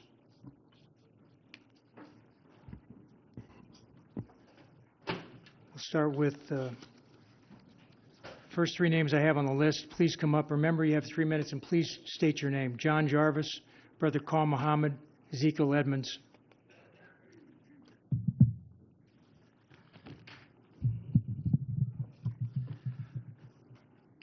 Good evening, Mr. Burke, ladies and gentlemen of the board. Before I begin, I just want to let everybody to know I'm not here to criticize, complain, argue, ask you to spend money, or talk to you about the extended warranty on your car. I am here to present some good news tonight. My name is John Jarvis. I'm with Music Man in West Palm Beach, Florida, and I'm here on behalf of the National Association of Music Merchants, the NAM Foundation, and its over 10,000 members around the world. Our mission is to advance active participation in music making across the lifespan by supporting scientific research, philanthropic giving, and public service programs. One of these programs is called the NAM Fly-In, where music vendors and manufacturers like myself fly into Washington, D.C., and we lobby and advocate with our legislators to increase spending for education to include music. And it was during one of these trips that I got to meet our Congressman Brian Mast. And I was in this room, and it's the first time I'd been there, and I'm supposed to talk about all my talking points that I was trained for, and I started flubbing my lines, and all of a sudden I just stopped. I said, "Sir, I'm sorry. I'm not a polished lobbyist, but I can tell you three things. We all love puppies, we all love kids, and we all love music. And I'm here for I'm here for the kids and the music. So tonight, again, I'm here for the kids and the music. And also to recognize, sorry, I'm a little nervous, to recognize the school district of Palm Beach County, the NAM Foundation's best, I'm here to recognize that the school board of Palm Beach County with the NAM Foundation's Best Communities for Music Education Award. The Best Communities Music Education Award is a signature program that recognizes and celebrates school districts and schools for their support and commitment to music education, and by demonstrating outstanding achievement in its efforts to ensure access to music for all students as part of a well-rounded education. Now, understand this is not a rubber stamp award. To qualify for the Best Communities Music Education, Mr. Maloon and his team answered detailed questions about funding, graduation requirements, music class participation, instruction time, facilities, and support for the music program and community music making programs. Responses verified by the school officials were reviewed by the Music Research Institute at the University of Kansas. And I'm proud to say, out of thousands upon thousands of applications from districts around the country that apply for this award, the school district of Palm Beach County is one of 830 selected and only one of 6 in the state of Florida. And the best part about this is not the first year we've done this. This year marks the 7th year in a row in which the school district has won this prestigious award. So on behalf of the students, parents, and music educators of Palm Beach County, I thank you, and I'd like to present you with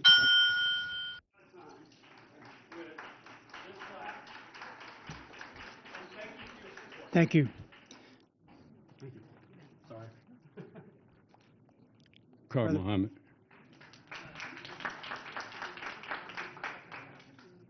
Kar Mohammed. I wanted to say that, I'm very pleased to see that there are some people finally coming out to the school district to have something to say about our black children. But in the interim, we need to take under serious consideration the activity that's been taking place for the past year, and those things that you know instinctively yourself, that you know that others might be perpetrating fraud. I want to ask you to stay steadfast, because the last workshop that I came to, one of the board members didn't even know the Florida statute, and that was very disturbing to me, because it's very important to our children and what takes place. Now, we just finished the State of Florida Task Force. I attended up under the new leadership, up under these people that Mr. DeSantis put forward, and it was somewhat still the same kind of activity that we had in the past, but they identified Palm Beach County as one of the exemplary counties, Marion and I believe it was Pinellas, but because I'm here and I'm doing the work, I know that we are not really exemplary, and we need some more staff development inside of our community. So those organizations that are here tonight, I hope you would really come out and really pick up the mantelpiece. But before you do anything, you must get some training, because I see that many of the people that's still coming out, they haven't involved themselves in no kind of new direction for our children, because you don't hear it. And we're trying to foster some new after-school programming and some new other things. And I know that we're going to have to come to a serious conversation at some juncture in our development, because it always seemed like we have these little pity-patty things. But I know that we need to come together, because the only time I've seen this happen was when we got the shock report and we discovered we was only graduating 26% of our children. So tonight, whatever the reason that everybody's out, I hope you take it under serious consideration. And then I'm looking forward for what I asked you at the last board meeting, if I could get some kind of direction from each one of our board members as it relates to what you're doing in your district, so that we can come and assist you. We're not coming to fight you. We're coming to bring you the best that we have, that we've developed as a result of our genuine concern for our children. And we're also pushing the Carter G. Woodson Book Club, because one of the greatest problems that I've seen in Palm Beach County, everybody that I ask, do they know Carter G. Woodson? They say no. And then I ask them, have they ever celebrated Black History Month? They say yes. And I still find a problem with a person saying that they celebrate something that they don't know the nature by which it comes into existence. And when we look at what is needed inside of our community, it's going to really be well, it's always been a challenge, but we do have some people in our community that is ready to assist in some meaningful kind of way other than just conversation. And we'll be able to take and do an evaluation in 3 months, 90 days or whatever. And this is something that needs to take place because I'm fighting for these little children in my family. This is my little boy, so I'm fighting for them. Ezekiel Edmonds, Annie Ruth Harrison.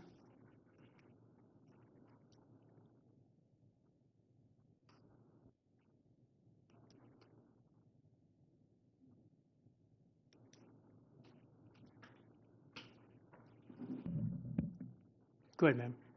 Good evening, Superintendent Burke, Chairperson Barbier, school board members. My name is Annie Ruth Nelson. I live at 1400 6th Street in West Palm Beach. I am an alumnus of Roosevelt High School, class of 1960. Also, currently I serve as president of the African American Research Library, Museum, and Cultural Center of Palm Beach County. I'm here to express my concern and support for the renovation and rebuilding of the historic Roosevelt High School campus, which stood as a beacon of educational excellence, pride, and hope of a promising future for many generations. This valuable piece of property, supported by taxpayers, has been left unused and poorly maintained, which has become an eyesore in a once vibrant community, where this asset was the center of vitality for education, social, and economic needs for many of its residents. Today, those same services and hope is needed and should be provided where people live and have access to them, rather than an area for crime and homelessness, which is unsafe for children going to and from Roosevelt Elementary and Middle School. For more than 100 years, the African American descendants in this county have played a pivotal role in the development of the county from the eastern shore, once called the Sticks, now Palm Beach, West Palm Beach, as far west as the Glades, south to Pearl City, and north to West Jupiter. They built schools, churches, businesses, entertainment and recreation facilities, a hospital, a bank, social and civic organizations, while being invisible to the mainstream population in segregated communities. The educational needs and benefits of all residents, young and old, in all zip codes, should be a priority of educational leaders for the economic, social growth, and quality of life that benefits us all. Your leadership is very much in need now to set the tone of a new renaissance for this underserved part of the city, just as new development of vibrant educational facilities are going on all around this neglected area. I'm asking for your support in this budget for the Phase 2 plan for a research library, museum, and cultural center, where stories and memorabilia of the life experiences and accomplishments of the African American communities from their earliest existence in Palm Beach County and Florida will be collected, archived, preserved. Thank you, ma'am. David Gibson, Les Rivkin, Deborah Walker. Whoever gets there first is fine. Go ahead, sir. Good evening, Chairman, Mr. Barbieri, Vice Chairman, Ms. Brill, Superintendent, Mr. Burke, and our distinguished board members. I'm here today to speak briefly on behalf of the Industrial Roosevelt High School National Alumni Association and friends, and stakeholders of the greater Northwest community and its neighbors surrounding Roosevelt High School location, a community I've lived in most of my life. During this time, Roosevelt High School served students and the community of which I speak. It produced a rich history of students, staff, and their accomplishments, events and benefits to the surrounding community it served. Many of Industrial Roosevelt's graduates went on to accomplish distinguished leadership roles in politics, education, business, and the social spheres of our local, state, national, and global society. I say all of this to highlight why I'm here, to express upon the board that we as a community are continuing to work diligently towards and advocate for a functioning, vibrant, educational institution as it once was, and so that it can be and continue to serve as a center for education, culture, and history. It was the lifeblood of our community. We all recognize the efforts that have been presented to the community. It is our desire, as is yours, that to better prepare students for the 21st century and help them graduate college and career ready, we must continue to move forward with expediency and purpose. History has taught us that strong schools build strong communities. Dr. Martin Luther King stated that all labor that uplifts humanity has dignity and importance and should be undertaken with painstaking excellence. So I echo an appeal from our residents, stakeholders, and organizations of the Northwest communities. We have been patiently awaiting your leadership, direction, and progress to help bring this project to reality. Now is the time, and the time is now. Thank you very much. Sir, would you state your name for the record? I believe that was David Gibson. Les Rifkin, Deborah Walker. Please state your name when you start speaking, sir. Good afternoon. I'm Les Rivkin.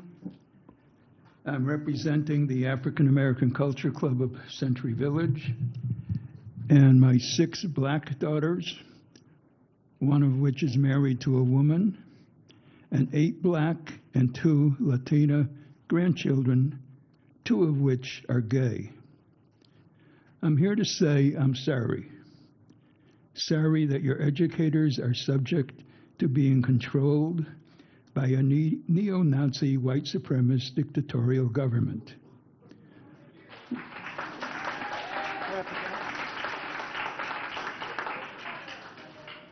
One which devalues, diminishes, and demeans black and brown children by denying them the right to learn the full truths about their heritage.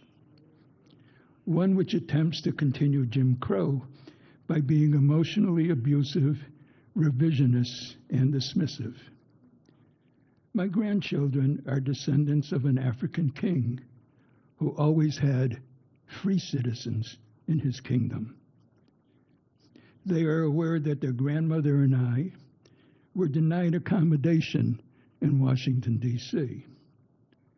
because of her color, that she and I had to live in sin until miscegenation laws ended in 1967. They are even aware that my father wanted to think of me as dead because I married a black woman. They are aware that their ancestors knew how to grow foods that the Pilgrims couldn't, how to be blacksmiths and shipbuilders, and that they were stolen from Africa because of their skills, not to learn skills.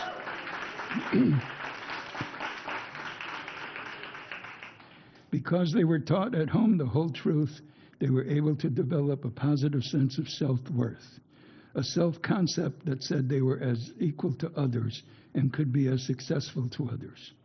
Children are no better than they perceive they are. Don't teach your students alternate facts. Don't cheat them of the fullness and excitement of knowing their heritage. Don't keep them from exploring their sexuality and reading a wide range of books. I got a couple of seconds. 2 of my biracial children faced a bathroom sign that said colored or white. This was in South Africa. You could imagine their consternation when they couldn't decide which bathroom to go to. We have to stop this crap. Thank you.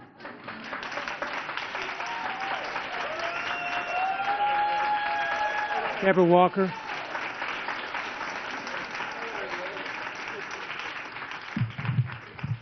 Good evening, school board members. I am Deborah Walker. I am a member of the first graduating class of Atlantic High School. We just celebrated 50 years 1 year ago of our graduation from Atlantic, and we had a beautiful time at Atlantic High School. Today, I'm here to talk to you about hashtag Black Facts, not fiction. On August 20th, 1619, a Dutch ship landed in Jamestown, Virginia, bringing the first kidnapped Africans to colonial Virginia, where they were sold into slavery. This is a 5th grade social studies standard. It describes the introduction, impact, and role of slavery in the colonies. Examples may include, but not limited to, cultural contributions, skilled labor, the move away from indentured servitude, growth of plantations, differences in treatment of slaves by region and assigned jobs, the house slave versus the field slave. Again, hashtag Black Fact, not fiction. Sue Jones, Nicole. Ladies and gentlemen, please. Sue Jones, Nicole Patterson, Dr. Avis Brown.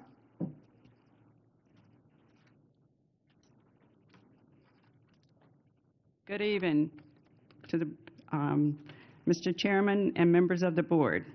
My name is Sue Jones, and I'm a resident of Palm Beach County. I stand united with the Coalition of Black Student Achievement. I'm here today to advocate that Black history currently being taught in our schools be factual.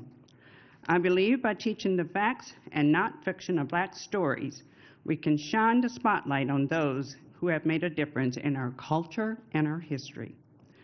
A prime example is Philip Downing, a Black inventor who worked in the 19th century.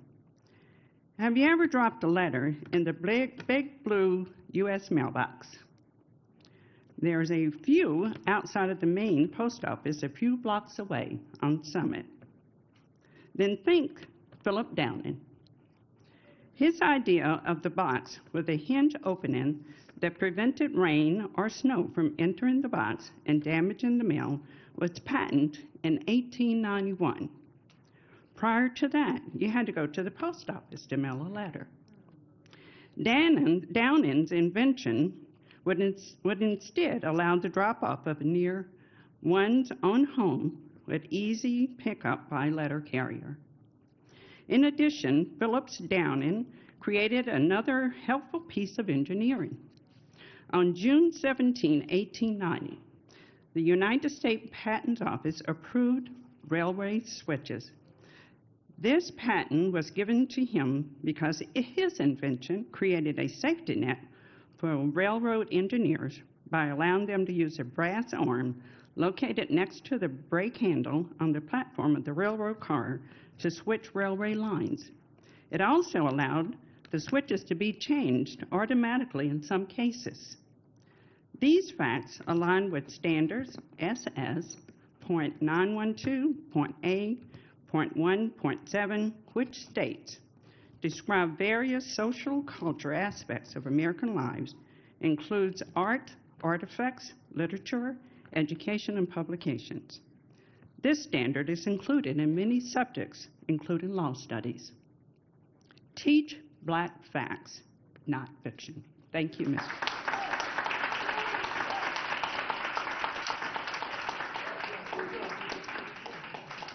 Go ahead, ma'am. Good evening. My name is Nicole Patterson. I'm a former employee of Palm Beach County School District, and I'm also a parent of an ESE student that carries an IEP. I have a question for the board. You know, when you all are trying to be elected, you all are out, you waving, you're talking, you want our attention. But my question to you is, how can you hire people that can't talk to your parents, that refuse to return calls, refuse to answer emails? And I'm not going to leave out who I'm talking about, Mr. Ed Cherney, Mr. Mike Burke. These are y'all top people. And if I've reached out to you all and you all have refused to call me, Mr. Mike Burke has not spoken to me, but I was told that he does not talk to parents.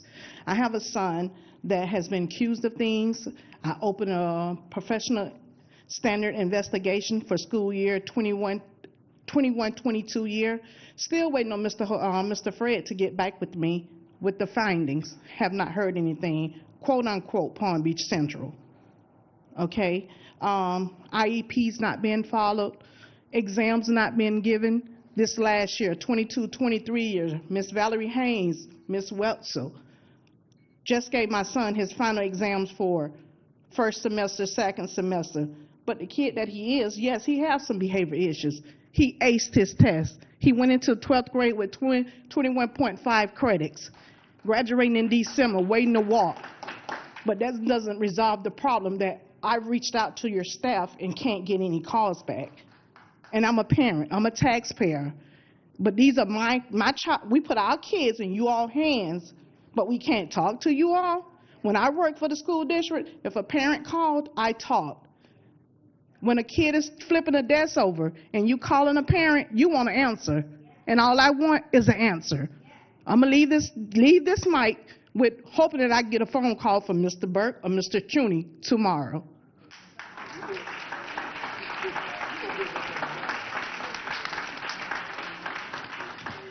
Good evening, Board.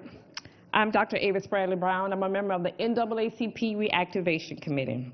I graduated from Suncoast High School in 1983 and started my freshman year of college at Tuskegee Institute, now Tuskegee University in Tuskegee, Alabama. This was where I was taught about the Tuskegee experiment. In 1932, the United States Public Health Service conducted a study called the Tuskegee Study of Untreated Syphilis in Negro Males to record the natural history of untreated syphilis. White researchers did not collect informed consent, did not tell the participants that they had syphilis, and in 1943, when penicillin became the treatment of choice, the participants were not even offered the treatment. This breached an entire host of ethical issues, including truth-telling, justice, breach of persons, and racism. Fundamentally flawed scientific understandings of race allow the proliferation of unethical studies and treatment. As a healthcare provider, I always question my own conscious and unconscious bias that impacts the care and need of my patients.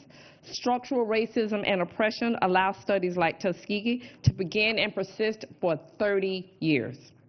Education is at its best when it involves critical thought and makes room for meaningful dialogue, self-examination, and if we ignore select periods of our history, and this is not only dangerous, but the concept of denying Black history facts in our school is fundamentally flawed.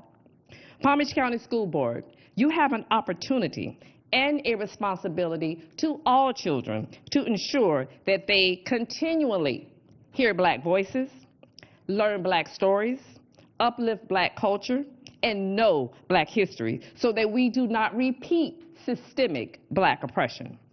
This Black fact is aligned with the educational standard HE 912624. Evaluate how public health policies and government regulations can influence health promotion and disease prevention. My name is Dr. Avis Bradley Brown, and I approve this message. Let's teach our children Black facts, not Black fiction. Thank you. Reverend, ladies and gentlemen, please.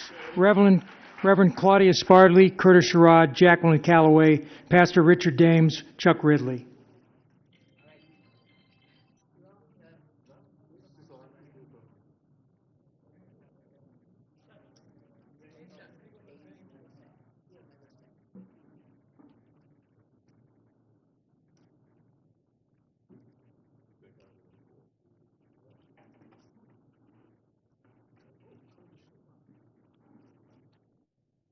Hello.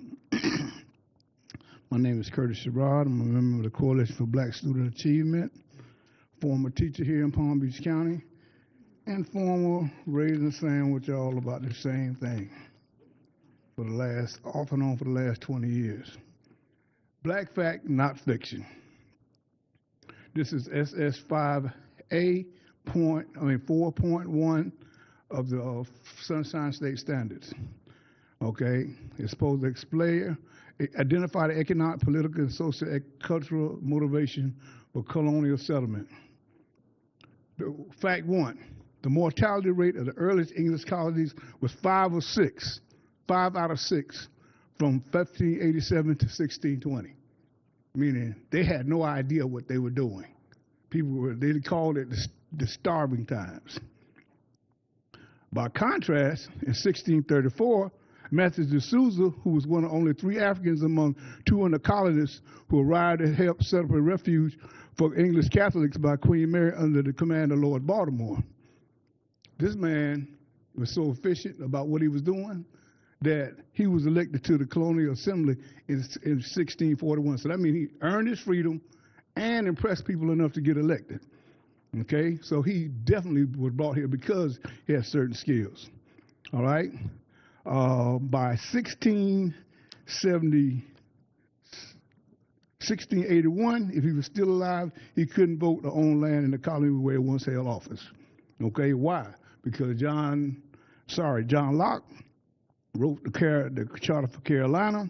He considered Africans as less than human and such were subservient to white men. Oh, by the way, women were also considered subservient as far as he was concerned. So for the first time, he defines Africans as property to be owned as like a cow or a dog, during which time there was no animal cruelty laws. So Africans were kidnapped, stripped, thrown in the holds of ships like cattle, lying in their feces, urine, vomit, and afterbirth for weeks. Once they arrived, they were bred like cattle, often by the use of bags placed over their heads with mothers and sons and their children sold. Okay, Sojourner Truth, the famous abolitionist, said she had 10 children sold. Okay, so Africans were brought here for a purpose. They had skills, they had knowledge that was what's the word for it? Was that were needed in order for America to be America. Without that labor, without their knowledge, without their know-how, there wouldn't have been a White House built or the Capitol, all of which were built by black slaves. Thank you.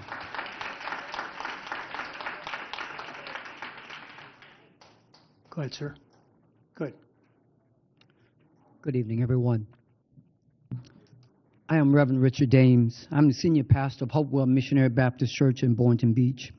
And tonight, I never would have imagined being here to express my disdain for what has taken place here in the state of Florida as it relates to black people and our history. To remove the history and honest teachings of American history, which includes black history from schools, is a blatant disregard of the pain and problems along with the abuse and systemic racism that black people experience on a day-to-day basis. I stand tonight to declare that our coalition of pastors, community partners, and stakeholders, we stand against silencing the history and culture of black people. I stand here to declare that our pastors are determined to ensure that our children are taught black facts, not fiction. And if the schools refuse to teach black history, then we will teach it in our churches. I stand tonight to declare that our coalition of pastors will teach our children black facts, not fiction. We will teach them not just in the month of February, but we will teach them day in and day out. We will teach them about black academics and achievements. We will teach them about Ella Baker, who was a mother of the civil rights movement, along with being a field secretary of the NAACP. We will teach them that there was a time we didn't just have Wall Street, but we had Black Wall Street. And finally, I stand to declare that our children deserve black facts, not fiction, and deserve to know that our ancestors, under no circumstances, ever benefited from slavery. That was the oppressors who benefited from slavery. And as the governor of this state has a super PAC whose slogan is never back down, well, we too stand to declare that as black people, we will never ever back away or back down from teaching our children black facts, not fiction. And in the words of Country Wayne, let that sizzle in your spirit.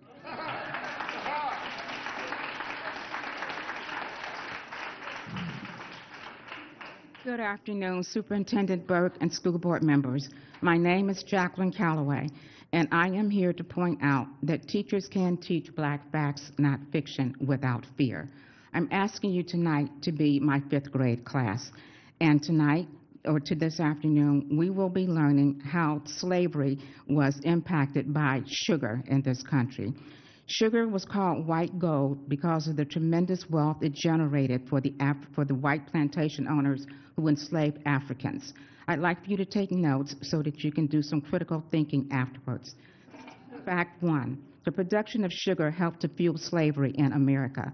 You cannot understand the significance of sugar without knowing the brutality committed against enslaved Africans. Fact two, the labor required to work on sugar fields was more grueling than that required for picking cotton. Fact three, the life expectancy for an enslaved worker was 7 years on early slave plantations, and the mortality rates were 30%. Fact four, because of the grueling work and high mortality rates of the Africans that they enslaved, white plantation owners sought to increase their workforce of enslaved Africans so that they can continue building their wealth. Fact five, enslaved African women were many times forced to continue to bear more children so that their enslavers could build their workforces within the confines of their sugar plantations at no financial cost to them. Fact six, the amount of the world's sugar produced by enslaved Africans in 1770 was 90%. Ships carried 80,000 tons of sugar in 1720, 200,000 tons of sugar in 1770, and 175 million tons of sugar in 1800. Now, quickly for your critical thinking activity. You will write what you consider to be the most important fact that you learned from today's lesson, and then explain your reason for your choice. I would then assign you to work in small groups to share your choices and explanations. I ask that you debate this and give each other, justify what your answers were. Then we will come back together as a full class, and we will share our thoughts. Your homework assignment for this afternoon is to fill in the circled Venn diagram that I'm giving you. On one side, you will list the sugar products and facts and issues during the time of slavery. And on the other side, you will list facts and issues that you learned yesterday that are relevant for today. In the center of your Venn diagram, you will list those issues and facts that are similar or the same for both periods. Thank you. We can teach black facts and fiction and still teach the content areas in our standards. Thank you.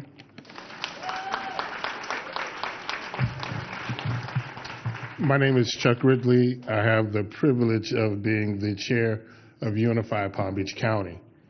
Unify exists for one simple purpose: to build power for black people and black communities.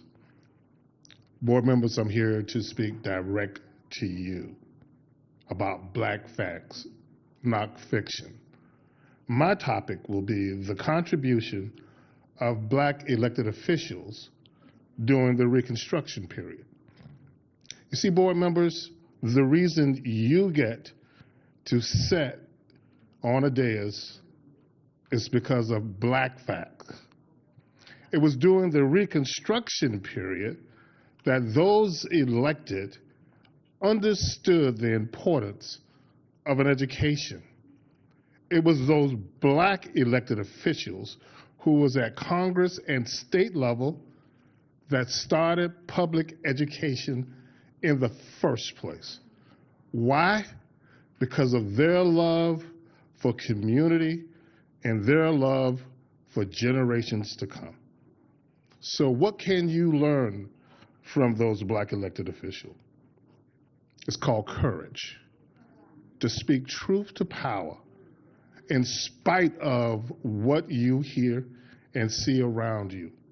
You do not have to behave cowardly because you have a governor who chooses to pit families against teachers, children against adults, who want to bully and intimidate so that an elected official can become a president. And unfortunately, he ain't even doing a good job at that.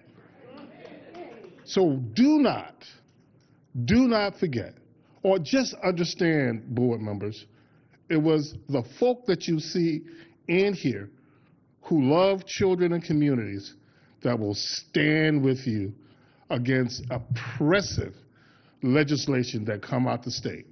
Why? Because we believe in black facts, not fiction.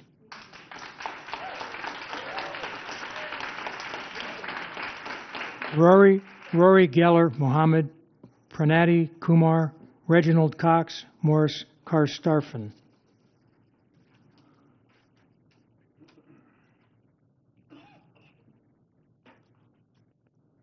Good, man. Please state your name.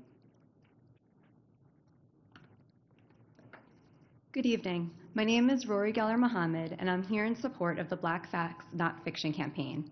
I'm here as a mom to a kindergartner and third grader at Coral Reef Elementary School in Lake Worth. I'm also here as a licensed clinical social worker. I want to highlight how important learning accurate history is to well-being and children's development. For those who are unfamiliar with the Green Book and Victor Hugo Green, I'm going to take this opportunity to share an example of inspiring American history that our kids should have the opportunity to learn.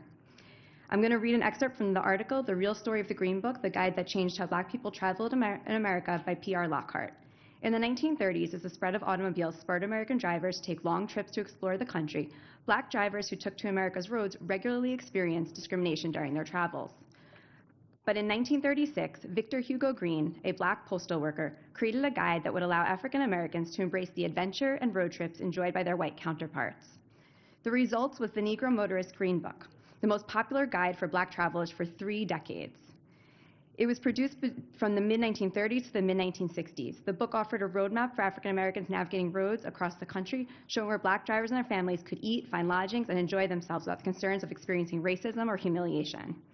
According to a Harlem World article, the books were published from 1936 to 1966. Green reviewed hotels and restaurants that did business with African Americans during the time of Jim Crow laws and racial segregation in the United States. He printed 15,000 copies each year. After retiring from the Postal Service, Green continued to work on updating issues of the Green Book. In addition, he developed the related travel agency business he established in 1947. That being said, there are so many opportunities for teachers to teach these facts and others in their classroom. Not only can it be used in traditional American history lessons from elementary to high school level, but it can also be taught when teaching geography and social studies, when exploring different types of nonfiction and teaching writing and language arts classes, when teaching about building community and civics education, when exploring careers during career work and highlighting postal workers, authors, and entrepreneurs, during Career Week, when teaching engineering and the impact that cars had on society and how people travel, and when teaching entrepreneurship. I imagine if I asked everyone here who has already learned about the Green Book and Victor Hugo Green in school when they were growing up, there would be very few hands raised. I also imagine that if I asked everyone to raise their hands about the other facts that have been shared here tonight, it would likely be the same, very few hands that would be raised. Most of us didn't have the opportunity to learn this when we were growing up, and many of us are still having to learn it now. As a community, we have the opportunity to give our kids the education that we missed out on. Let's give our teachers the support and resources they need to teach Black facts, not fiction.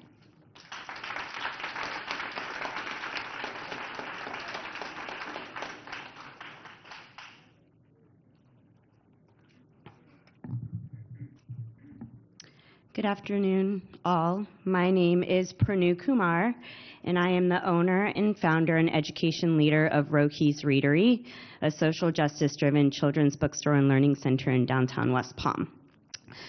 I will first read a poem that was requested to be read by a young revolutionary reader in regards to the African American standards. Right to, after Claude McKay, by Mahogany Brown. If we must live, let it not be in silence. Each shadow surrounding our right to be outraged. Let us not sit hands crossed while our stomachs growl upset, full of bad food and assembly line ideas. Listen closely, our bodies bubbling up angrily at the lies we have been fed. If we must live, let no one decide how our hearts beat, or how our songs should be sung, or if neighborhoods are worth protecting, or if we are allowed to walk in stores freely. If we must live, let it be a true life, one of full choices and opportunities, one that isn't designed to push us into a corner, keep us quiet and formidable, keep us without unique opinions and educated understandings. If we must live, and we must, let it be with our fists in the air to remind the people that we will speak up for what is right. We will always stand up which brings harm. We will demand what is just, not only for our own lives, but for the lives that are impacted by injustice. Let us live to fight for a better day, every day, for everyone. Today I stand before you with righteous anger, as Audre Lorde states, with frustration and disbelief. We find ourselves in a time of introspection where we must grapple with the painful truths of our history, particularly the aspects that have caused immeasurable suffering and perpetuated inequity. One such belief that causes an indescribable level of frustration is the notion that slavery somehow benefited African Americans. To even entertain the idea that the institution of slavery could be seen as a benefit is a grave injustice to the countless lives that were torn apart, families ripped from each other's arms, and generations subjected to unspeakable horrors. Slavery stands as a scar on the conscience of humanity, and the idea that it brought benefits to those who endured its atrocities is not only historically accurate, but deeply offensive. Let us be clear, there is no rational argument that can justify the immense pain, suffering, dehumanization that enslaved African Americans endure. Let us stand together in rejecting any attempt to diminish the horrors of slavery. History that demands we acknowledge the pain and work tirelessly so that the trauma of the past does not go unnoticed.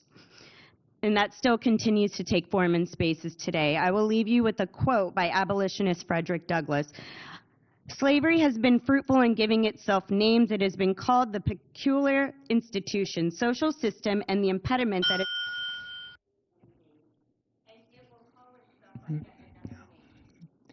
Ma'am, you're going to have to stop.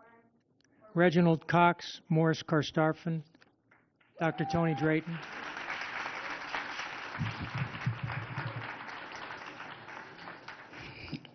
Greetings, board. Black facts, not fiction. That means the good, the bad, and the ugly. What's your name, sir? My name is Reginald Cox. I represent the Set Neighborhood Alliance. I have the pleasure of being the chair of the Set Neighborhood Alliance in Delray Beach.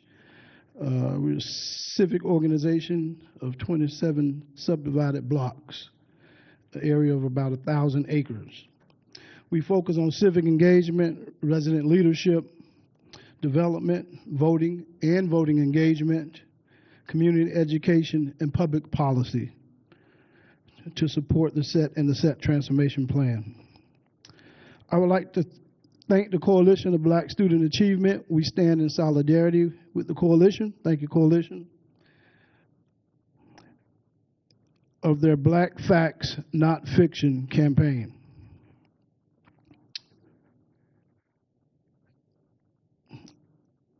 Speaking of policy, VA 912.H.1.9, High School Standard for Visual Arts, Humanities, and Architectural Design and Drawing courses, as well as many others, describe the significance of major artists, architects, or master works to understand their historical influence.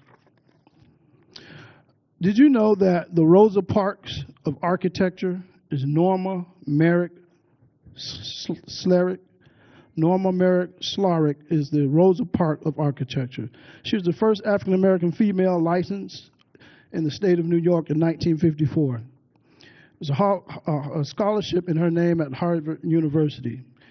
She earned a fellowship in the American Institute of Architects in 1980. And in 1985, she was one of the partners of the largest female-owned architecture firm in the United States of America. Because of her efforts, there are today over 100 black architects. Look it up. It is my pleasure standing before you today, educating you and speaking to you about black facts, not fiction. And I do want to add to my commentary that Deborah L. Robinson, MD, served in this body for 22 years, if I'm not mistaken. And to have her disrespected as far as time in this chamber is quite disgusting, and we don't like it. And we'll say it, and we'll say it again. Black facts, not fiction. Deborah L. Robinson, MD, is a legend.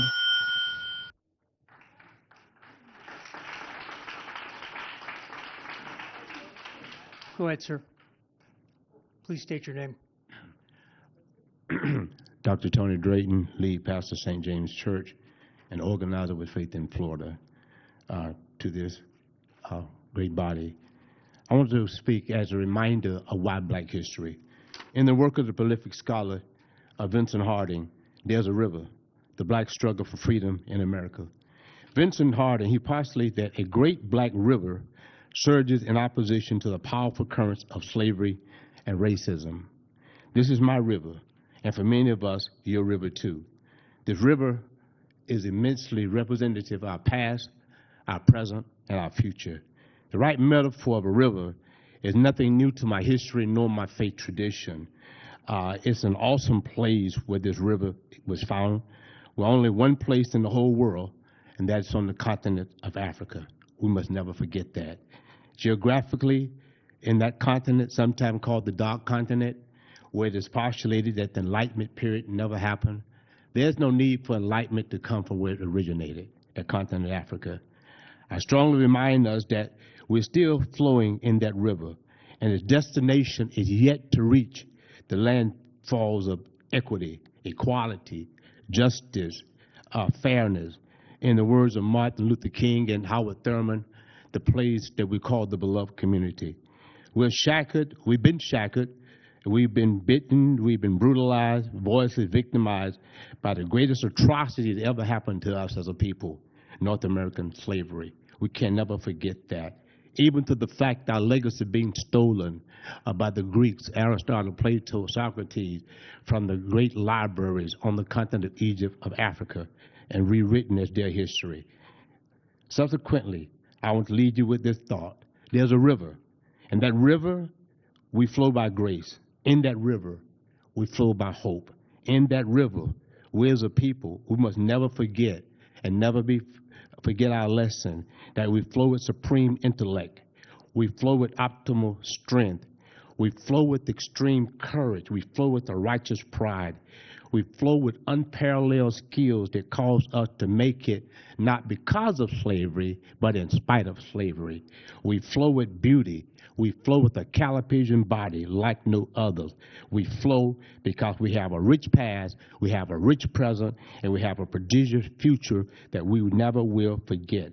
And this river also teaches us that if we don't teach the facts as opposed to fiction, we lose the most impressionable persons that we have as our youth. Our hopes and our dream and our future cannot be denied because our history has been impeded. Thank you.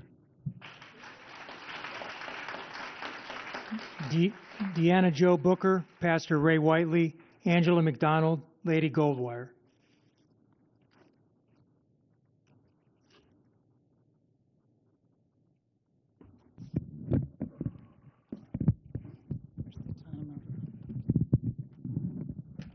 A little tall, thanks. Good evening, my name is Deanna Jo Booker. I'm a member of the Organizing Against Racism and a voting citizen of Palm Beach County. I stand to speak in solidarity with Black Facts, Not Fiction. The blatant lie of slavery containing a beneficial component is outlandish and completely false. The true facts about the state of Florida and our history of injustice include: in 1838, the Florida Constitution, Article 16, prohibited the General Assembly from passing laws to emancipate enslaved people. Once the Emancipation Proclamation was declared, this community, our community, went on to enact laws to ensure the disparities continued. In 1924, the city of Boynton Beach passed explicit segregation laws, followed by West Palm in 1929. These intentional and systemic attempts to codify racist rules are written into our history. And each time, the disparities and injustices were fought by citizens and leaders of this community. We have been fighting for hundreds of years and will continue to fight. We want our children to learn the truth of our history. As Bell Hooks said, the heart of justice is truth-telling, seeing ourselves and the world the way it is, rather than the way we want it to be. More than ever before, we as a society need to renew a commitment to truth-telling. Tonight, we stand before you again fighting this attack on teaching the true Black history, our history. Black facts, not fiction.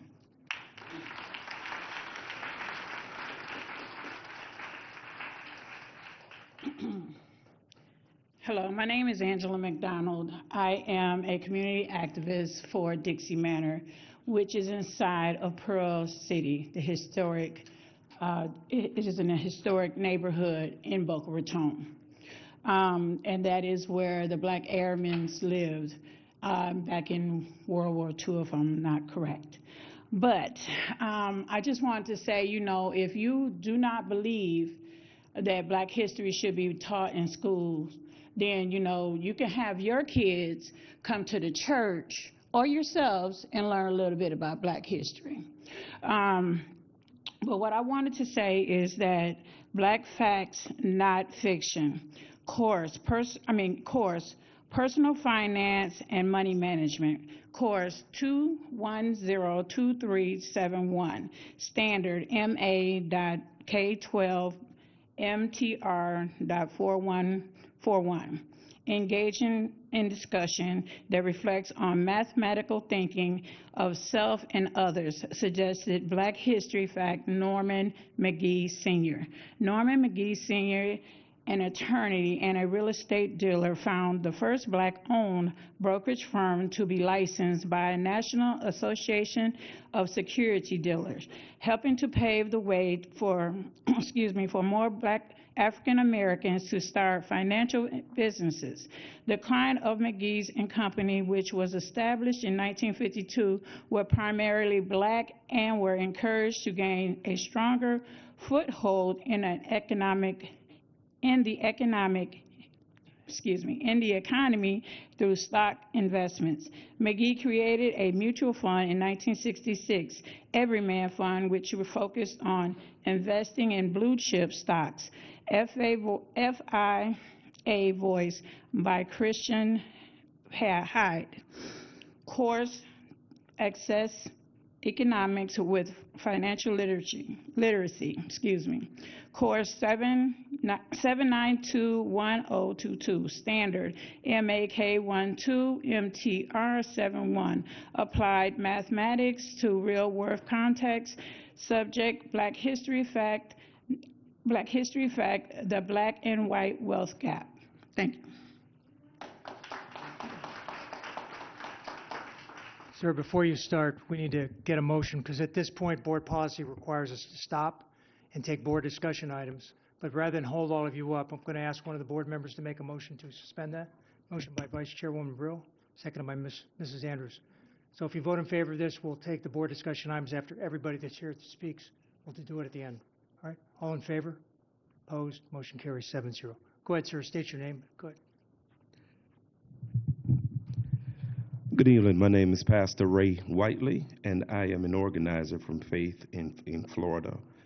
I am also the grandfather of 14 grandchildren, 10 of whom attend public school in Palm Beach County. Faith in Florida is about people, power, and change, and through a network of congregations and community leaders in South Central and North Florida, we bring people of faith together to act in a unified moral voice for racial, economic, environmental, and social justice. Faith in Florida represents over 1,000 congregations in 41 counties and 260,000 families.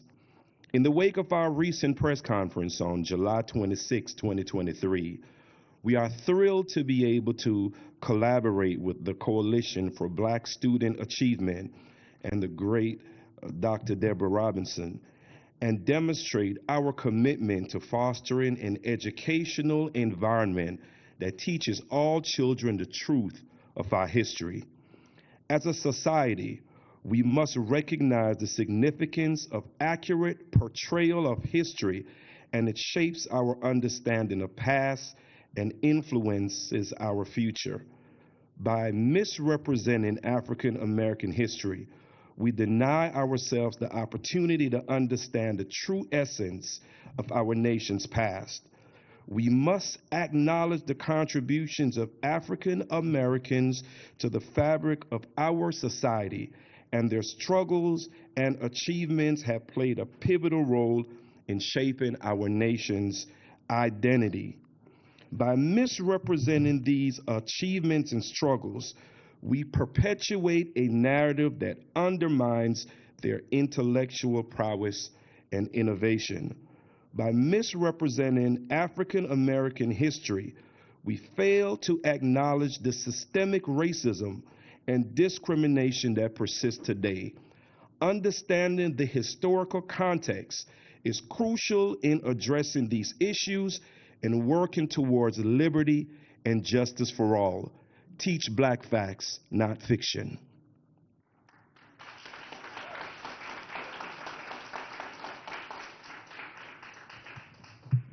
Hello, my name is Lady Goldwire. I am a resident of Palm Beach County and also a byproduct and graduate of the Palm Beach County school system. I stand before you tonight relieved that Palm Beach County has the aptitude and the heart to hear its constituents, but yet deeply still concerned and profoundly dissatisfied with the new curriculum that is being presented as a suitable alternative to Black truth, one that centers around the theory that slavery was beneficial to slaves. This approach not only raises significant ethical concerns, but also undermines the fundamental principles of accurate and responsible education. Black history is an integral part of our nation's story. Black history is profound. Black history is robust. It is a monumental cornerstone to our history, and its teaching is necessary, and its teaching should be guided by a commitment to truth, a commitment to empathy, and a commitment to understanding. The idea that slavery was beneficial to those who suffered under its oppressive weight is not only historically inaccurate, but also deeply insensitive to the countless lives that were scarred and broken by this dark period in our past. As we strive to educate the next generation, we have a moral obligation to provide them with a comprehensive and honest understanding of our history. It is through acknowledging the atrocities committed against African Americans and other marginalized communities that we can truly move towards healing and unity. I implore this educational institution to prioritize a curriculum that is grounded in research, a curriculum that is grounded in facts, and the voices of those who have historically been silenced. Our young minds, they deserve an education that challenges them to think critically, confront uncomfortable truths, and to ultimately contribute to a more just and equitable society. Teaching a distorted narrative about slavery's impact on those who endured its horrors perpetuates harmful stereotypes and further perpetuates the cycle of ignorance. Let us be guided by the principles of truth, the principles of empathy and inclusivity, so that we may ensure a brighter and more enlightened future for all.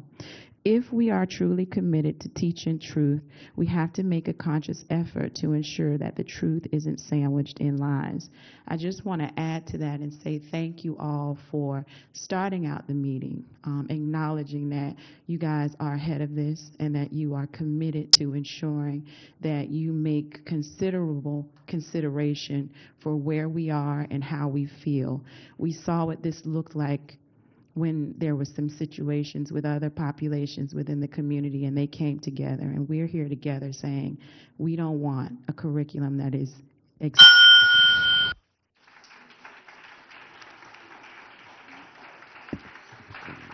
Denise Williams, T. Denise Williams, Paige Lewis, Meg Weinberger.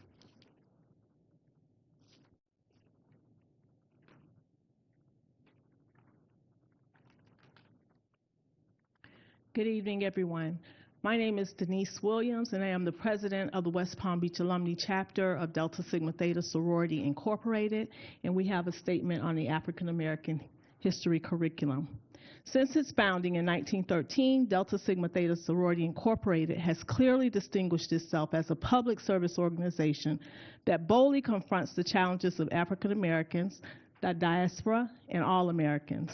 The West Palm Beach Alumni Chapter has followed suit since 1948. Education was denied to our enslaved ancestors is the nucleus for African Americans to be successful, compete in the job market, and live a fruitful life. This year, on the first day of Black History Month, the College Board caved to the right-wing pushback against the inclusion of liberal, progressive, and radical books by Black authors in the curriculum. There have been protests in Florida and around the country regarding the elimination of diversity, equity, and inclusion initiatives in administration and hiring practices. The right to teach factual African American history and the history of the diaspora, including racism, the truth about slavery, and white supremacy, has been under attack. These efforts are evil and a demeaning form of indoctrination.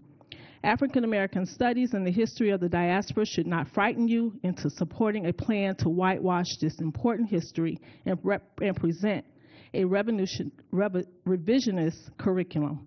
Africans were literally kidnapped, chained, and forced into one of the world's worst forms of servitude, chattel slavery. Americans were a part of a capitalistic plot against millions of Africans who were living and thriving successfully. There is no legitimacy in the false narrative that they were benefits to slavery.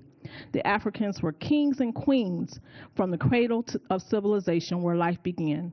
Africans created papyrus, the alphabet, international trade, and chess.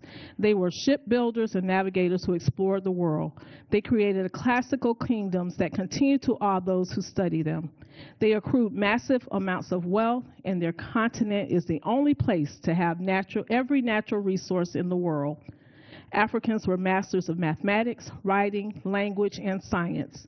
They planted and harvested by the moon and were experts in medicine. Key point, the staff and snake symbol developed by Imhotep continues to be used by medical profession in our country today. People from all over the world are still wondering how the pyramids were built thousands of years ago. The current structure of the curriculum will only perpetuate racism. We must tell the entire story and include Florida's role in slavery and oppression. When you devalue my history and say it like... Thank you, ma'am. Go ahead, ma'am. Okay. Good evening, Superintendent Burke, Chairman of the Board, and to the Board. My name is Paige Lewis. I live in District 1. I'm here today to speak about reading proficiency scores in Palm Beach County. I know it's a little off topic at this point, but that's what I came to talk about. So I have a master's degree in counseling, and I'm a certified Orton-Gillingham reading practitioner. In 2015, I left a career in the substance abuse industry and began a 2-year stint of volunteering 4 days a week in an after-school program in Belglade, Florida, which is in District 6 with Ms. Andrews. I loved what I was doing out there, but I was very overwhelmed about the fact that many of the kids out there can't read. They can't read at all. It's not like they're not reading on grade level. They're like not reading at all.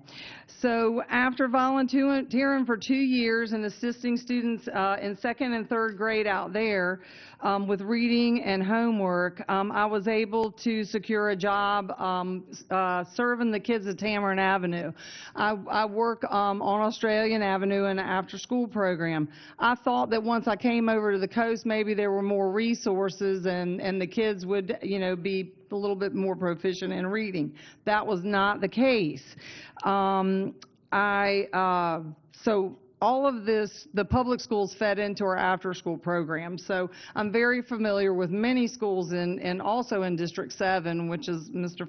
Ferguson's district. Beginning in 2017, in our after-school program, we created a program based on the science of reading.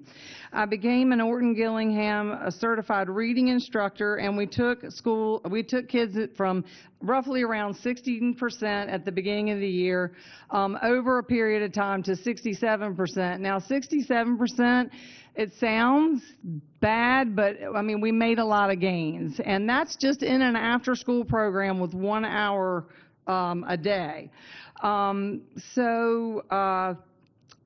Anyway, so my question to the board is why? Why are we so low in reading proficiency? I think it averages around 50 to maybe 60%.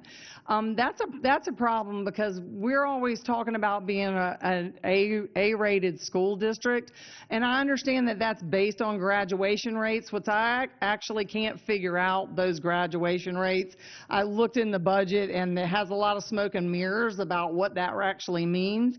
But in 9th and 10th grade, the kids are not, they're around 50%. I imagine it doesn't go up from there. I got kids I still mentor in Belglade that are in 11th grade and actually can't read. They can't read, so we're passing kids. But I just want to shout out to Brother Carl because he's the only one that ever talks about the reading.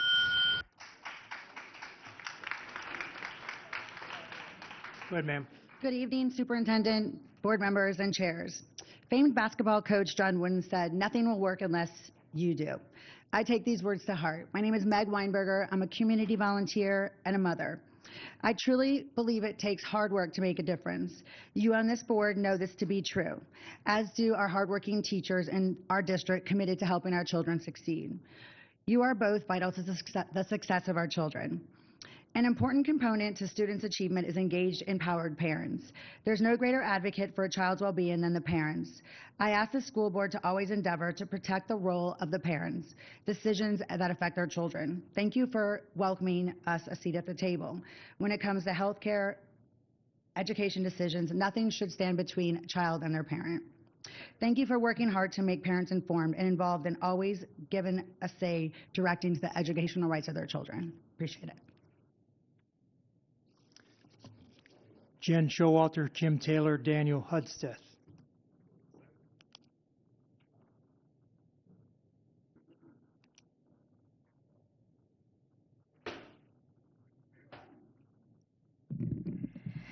I'm Jen Showalter, here to discuss several items. For people here, just so you know, I'm a descendant of Native Americans. I also have a couple slaves in my tree, and I have Irish and Scottish indentured servants. So there's a lot of that going around. But first, I want to say this. To the people here focused on Black history, I want to talk to you about some facts that are affecting you right now. The fact is this board has limited funding and accessibility for poor Black communities.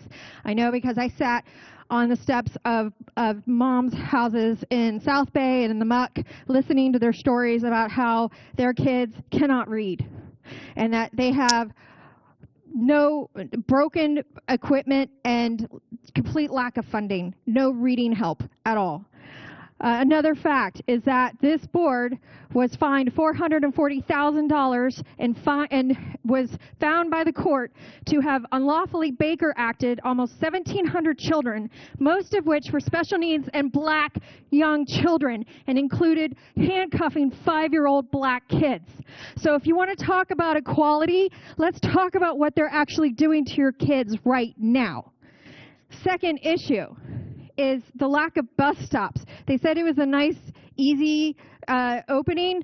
There are whole neighborhoods now that have no bus access after decades of not having a bus stop. No notice was given. One woman asked the county and was told her area is now considered a choice area.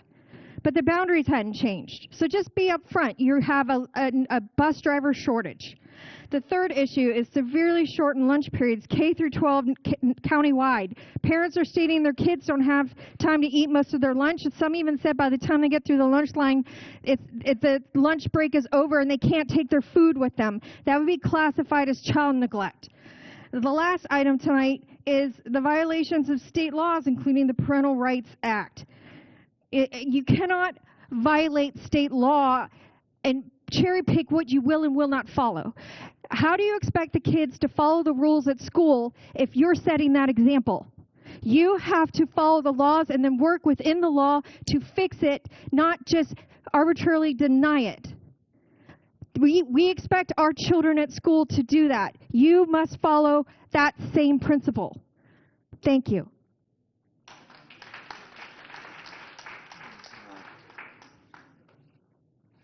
Good evening. My name is Daniel Hudspeth. I am a member of Organizing Against Racism, and I stand in support of teaching Black facts, not fiction. I am here tonight as a proud parent of 2 children enrolled in the Palm Beach County School District who wants the absolute best education for them that an A-rated school district can provide. With that being said, I expect my children to have a genuine, authentic education. Providing this authentic education requires my children's teachers to be able to teach the truth to them without feeling the need to worry or fear of what may come out of it. In all honesty, I would expect those feelings from a teacher providing a fictional fairy tale-like spin on historical facts to appease those individuals who would rather their children be guarded from the truth to avoid uncomfortable discussion topics. If our children are being taught these truths and feel uncomfortable, they are being provided with an authentic, factual education. How do you suppose our Black children and families feel when they are told that their truth does not matter or is not as important as keeping our white communities comfortable? Our Black communities have endured this feeling of isolated uncomfortability for far too long, and it is time that we make a societal shift. Yes, our white children may feel uncomfortable learning about it, and yes, we as white parents may have to have uncomfortable discussions with our children, but facts are facts, and history is history. We need to learn and grow from our mistakes and the mistakes of our ancestors and empathize with our Black neighbors and friends for the hardships they and their ancestors have endured. To my children's current and future teachers, please allow for authentic, uncomfortable conversations to occur. Please teach my children only the truth so they can grow to have an authentic education. And please teach my children Black facts, not fiction. Thank you.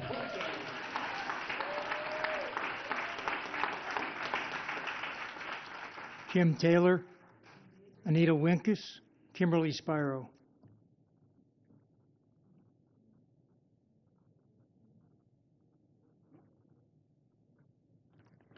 Good evening. My name is Anita Winkus. I'm a member of Common Purpose and Organizing Against Racism, Palm Beach County Alliance, and I stand in support of Black Facts, Not Fiction. The idea that stolen Africans were unskilled and benefited from slavery is a blatant lie. The truth is that Africans were intentionally stolen from the windward coast of Africa and brought to Florida because they knew how to build complex systems of canals and levees, and this knowledge was needed by white farmers here. Onesimus, a stolen African, taught white preacher Cotton Mather what he knew from Africa about inoculations against smallpox, saving many lives here in the colonies. He didn't learn that while he was enslaved. Social Studies Standard 5.A.3, 3rd through 5th grade, provides for these facts to be taught under topics of agriculture and disease. Black parental rights matter, too. And I stand in support of Black Facts, Not Fiction being taught to our students, including my family members. Imagine the pain our Black families and their children experience when those in charge of educating all our children deem Black students don't deserve to have their true history taught. If parents of white children find that their child is upset learning that white people stole and sold and horrifically abused Black people as this nation was formed, I say good and congratulations, because that means you have a child who has empathy and compassion, and you've done a good job. Only those who have worked so diligently to further marginalize people not like themselves will experience guilt when their children learn the truth and that it was intentionally hidden from them for selfish, political, or racist reasons. Black parents' rights matter. Not all laws are just. Thank you.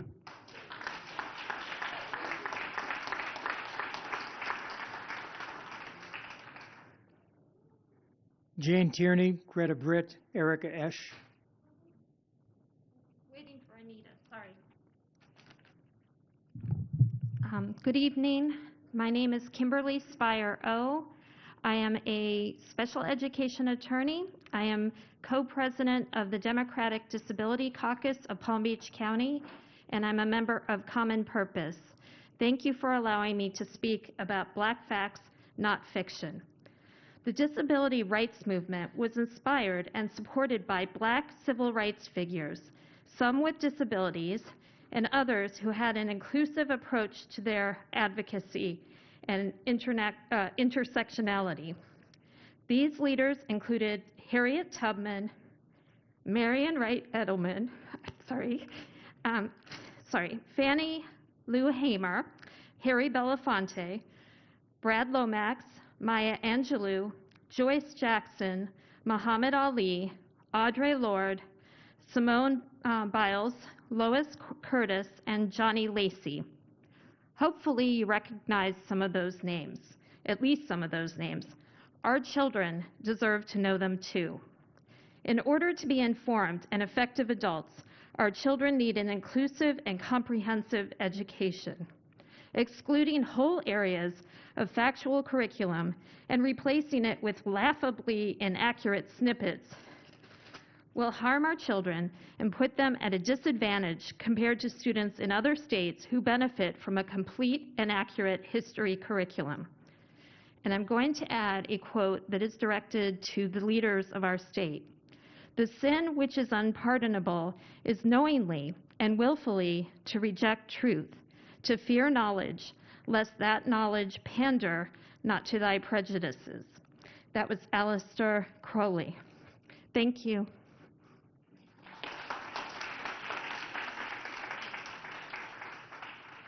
Wait, ma'am. Go ahead. Good evening. To Superintendent Burke, school board members, those in their proper protocol, and those I don't know who to call. My name is Greta Britt, and I am the founder of United Believers of Delray Beach. We are a network of pastors and faith leaders who are working together to address injustices and ills impacting our community.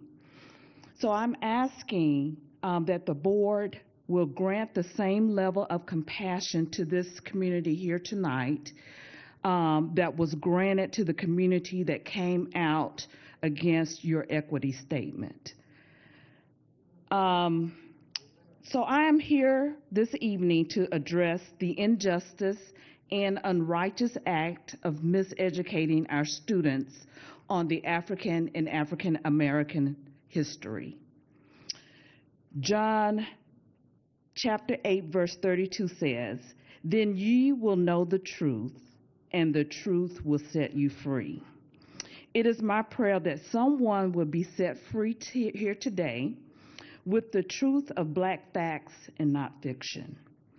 The Bantu tribe originated in Western Africa and later migrated to East and South Africa. They were a skillful and resourceful tribe that built the Matapa Empire in the Great Zimbabwe. They had many skills such as iron working, iron smelting, agricultural, and land cultivating. Their impact is known throughout the continent of Africa. During the transatlantic slave trade, more than 12 million Africans were enslaved, and the Batus made up 35% of the enslaved population. So to say that blacks benefited from slavery is insulting, is offensive, and is irresponsible. My people were forced to come to this country bringing their skills they already had that benefited this country. Make no mistake about it. People benefited from slavery. They just happened to not be the enslaved. Contrary to the foolery, they were beaten, raped, and dehumanized. Can you make it make sense? If you truly want to uphold your vision statement, the school district of Palm Beach County is an educational and working environment where both students and staff are unimpeded by bias and discrimination. Individuals of all backgrounds and experiences are informed and thank you for teaching the.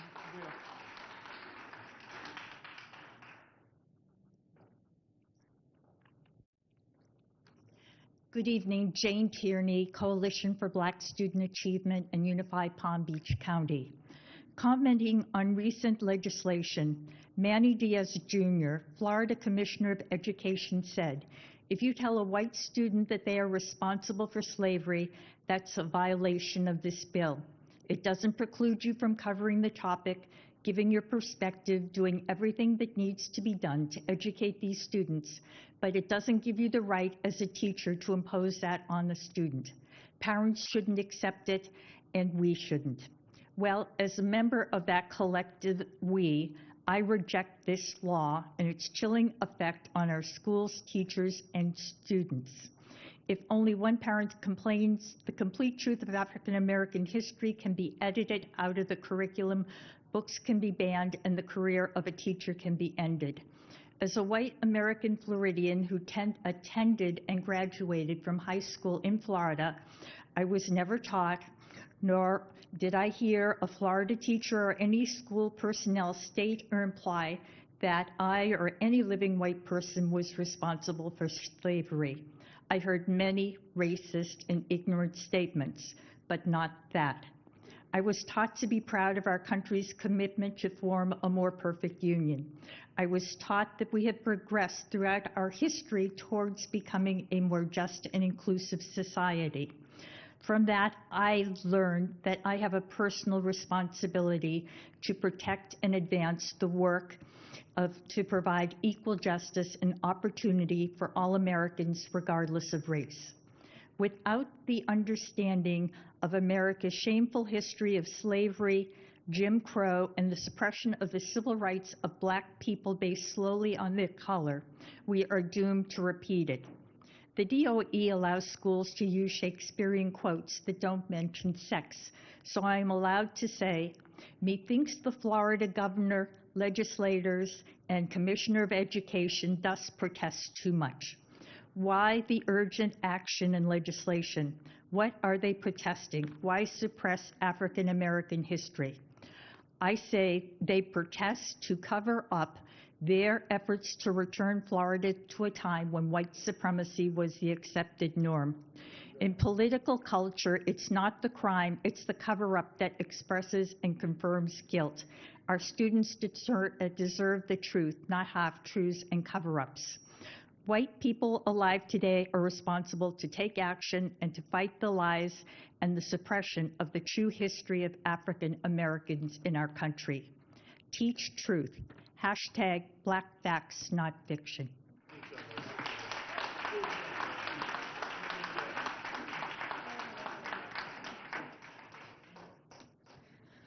Unclouded in my testimony, especially after the vote for the 10-day suspension for the educator who said the N-word during school hours in front of children was not reconsidered, I stand in solidarity today with Black Facts, Not Fiction especially.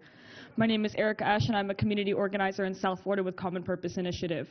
To state the case clearly, I arrived to this moment, which is not merely the present with you, but an activated past, an active future.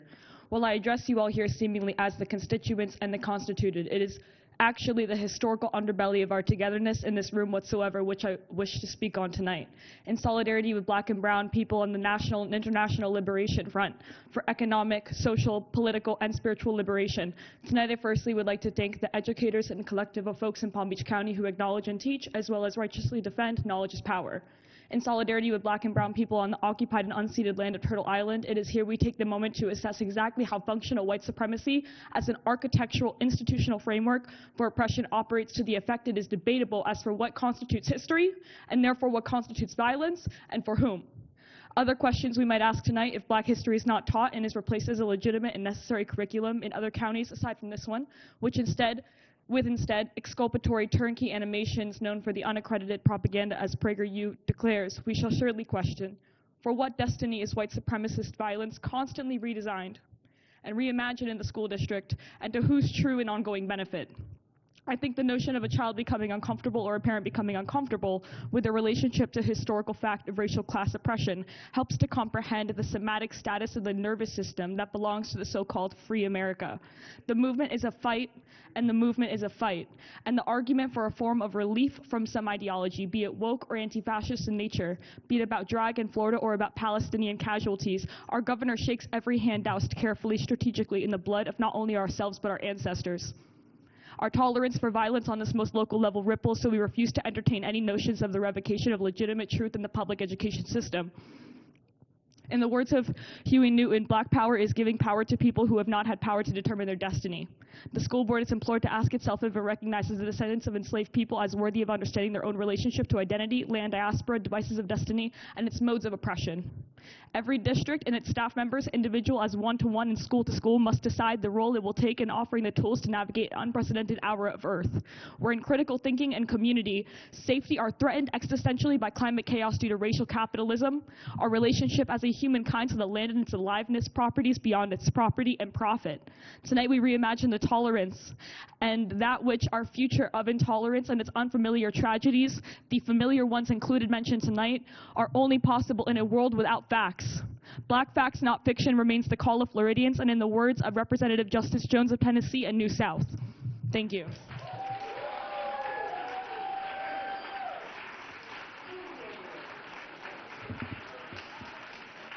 Bryce Graham, Deborah Tendrich, Andrea Brufon, Robert Rosetto.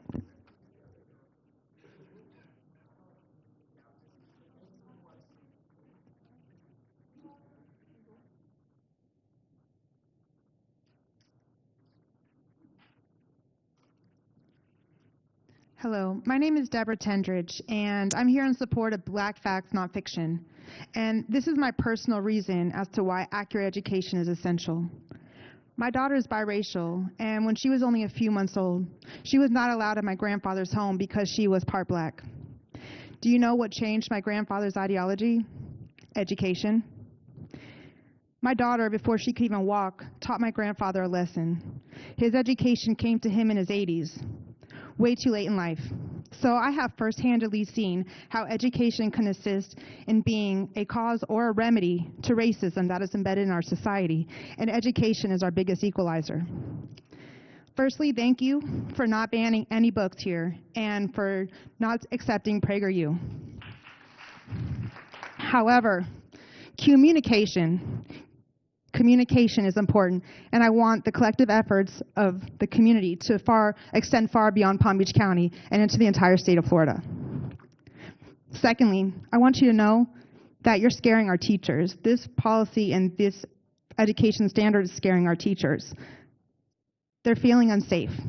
That being said, if teachers are unsafe and are scared to teach the truth, we're going to lose our teachers. We already have a teacher shortage. The teachers need to know and be made clear that the Palm Beach County teachers will not receive punitive actions for educating students about true Black history. Parents also need to be made aware. Teachers are sharing with me that they will not be teaching here beyond this year, and they might not even finish. They're feeling their jobs are unsafe, and if they say the wrong thing, they may lose their job, and they are also underpaid, overworked, and underappreciated.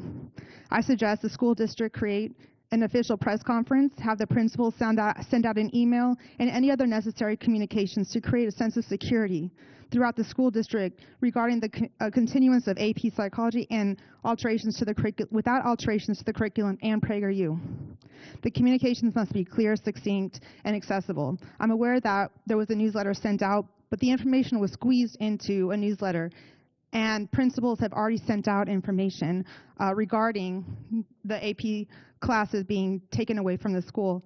So I know that an individual communication, an email regarding these facts will create some sense of security for the community, the teachers, and obviously the concerned citizens. We all showed up today for this reason, because the communication is not the same going across all lines of communication. For instance, there was an email that went out, "Hello Bobcats. I want to inform you all of an important decision that has been made regarding our course offerings. The school district of Palm Beach County has made the difficult decision to remove AP Psychology from our course offerings due to the uncertainty surrounding the viability of AP Psychology exam and course credits in Florida." That was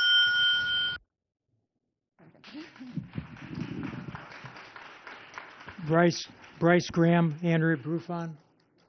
Good, sir. Good. I'm Robert Rosetto, and I haven't had the opportunity to congratulate our newest board member, Edward Ferguson, representing District 7, and I still won't because, frankly, you're the reason I'm speaking tonight. I was appalled by your comments at last month's meeting regarding our Independence Day, especially when you said you don't recognize it as your Independence Day. You incorrectly called it Independent Day, and then you weren't even sure if it happened in 1776. Here are some quotes. If we're giving the 4th of July off, which until 3 years ago was what we thought Point of as of order, Independence Mr. Day, Chair. for those of us that are descendants We are Stop the not clock, going to please. speak to individual board members. in this country, Mr. Rosano, hold on a minute. We're Not stopping gonna do the clock that. for you. General Counsel.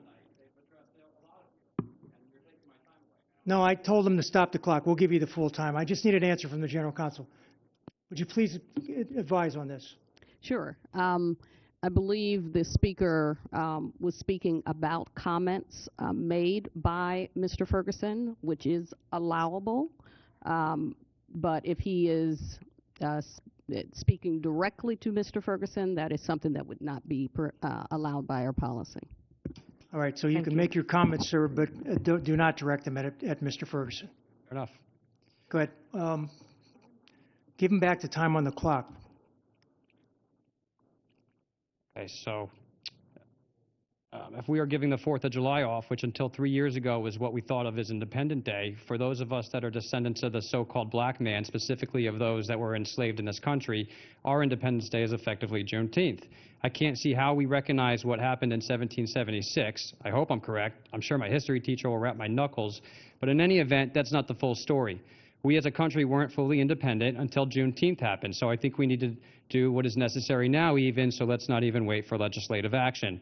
You went on to say the question would be which of these days would we need to be bumped. It's going to tip off somebody, but I think when we talk about being equitable and being respectful, Juneteenth definitely should be a day that persons have off as a paid holiday, not just you can stay home and I won't fire you for missing it. It should be paid.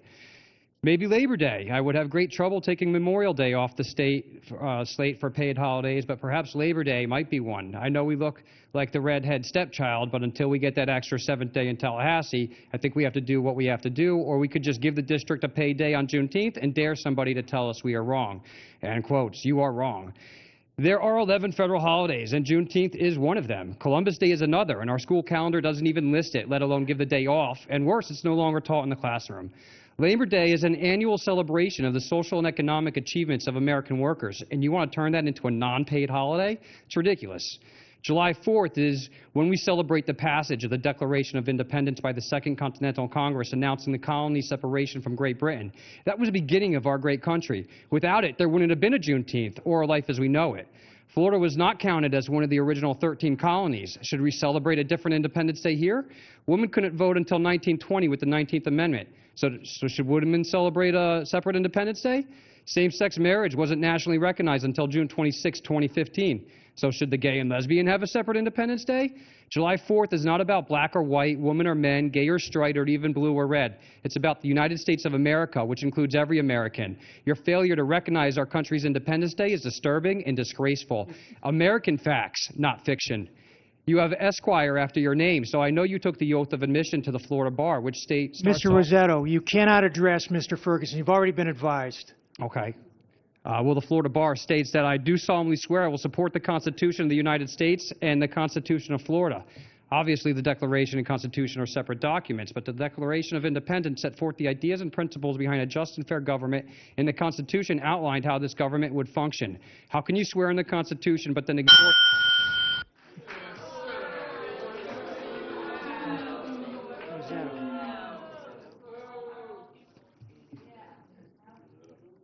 Bryce Graham, Second Vice President, National National Network, Central Florida Chapter, also servicing Palm Beach County. The Reverend Martin Luther King Jr. said the function of education is to teach one to think intensively and think critically, intelligence plus character. That is the goal of education. It is disgusting that our teachers and students are in a new school year under new policies, under the wizard of the state and his minions.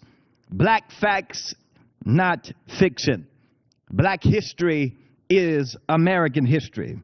History ignored will never be history erased. We don't need educational plantations where our children will be fooled into believing wrong facts about our history. just so others don't have to be uncomfortable with historical realities. We won't let anyone tell our story from their perspective. We will not let them redact our history so that their children won't be comfortable with it. If someone's child, like Ruby Bridges, had to survive it, then your child can learn it.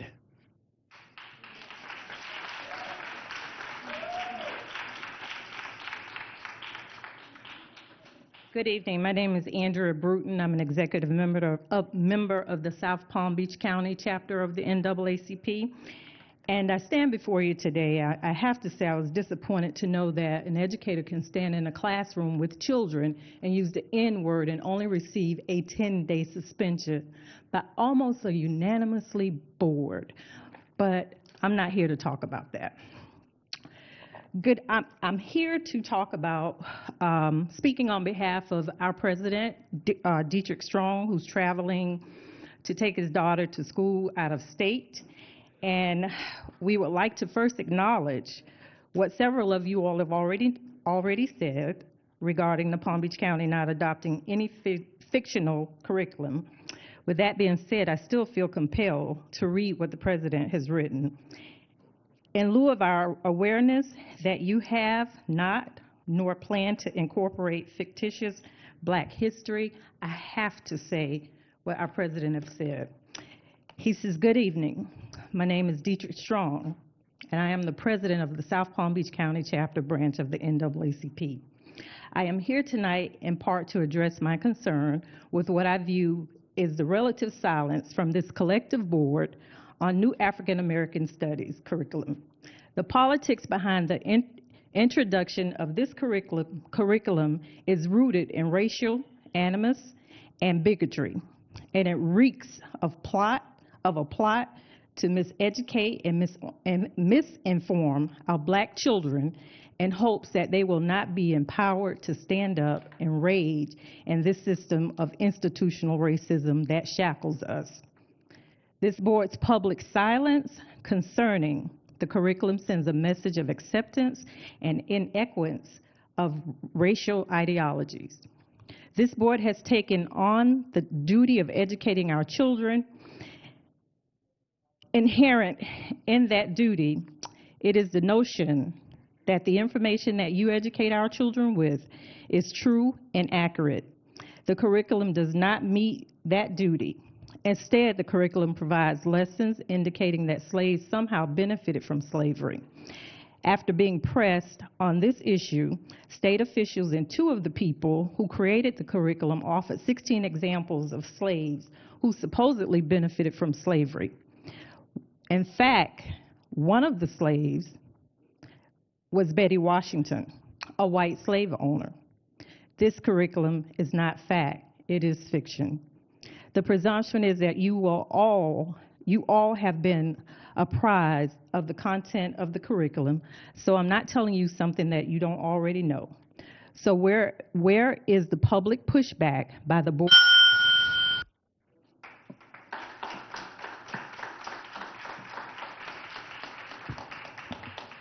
Autumn Quixote, Ashley Labad.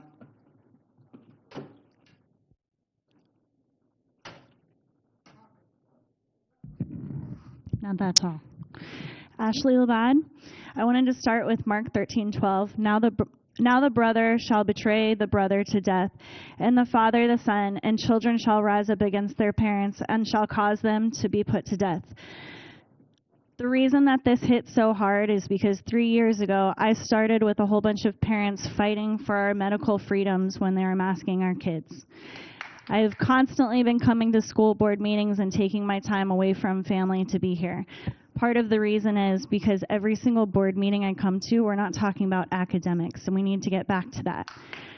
There is a lot going on, and there's a lot of division that is being caused, and it is literally from our city councils all the way up to our government. Every single official is part of it, and many of them are bought and paid for on both sides, including the center. The division that is happening for a reason. They want everyone to be divided, so they're not paying attention to what's really going on.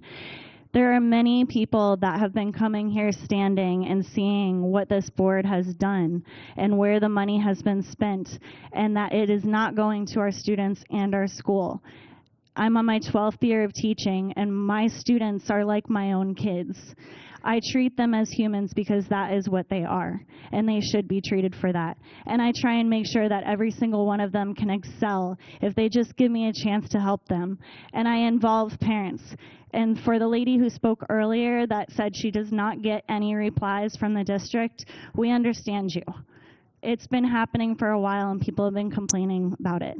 I'm asking the board to please step up and start involving the parents. You started 3 years ago with taking parents out of policies and procedures.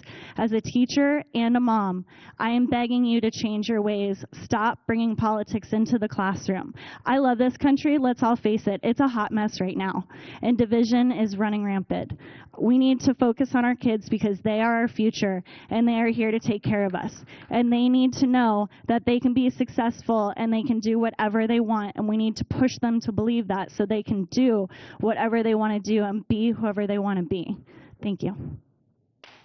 Autumn Quixote, Ezekiel Edmonds, Reverend Claudia Spardley, Morris Carstarfaran, Kim Taylor.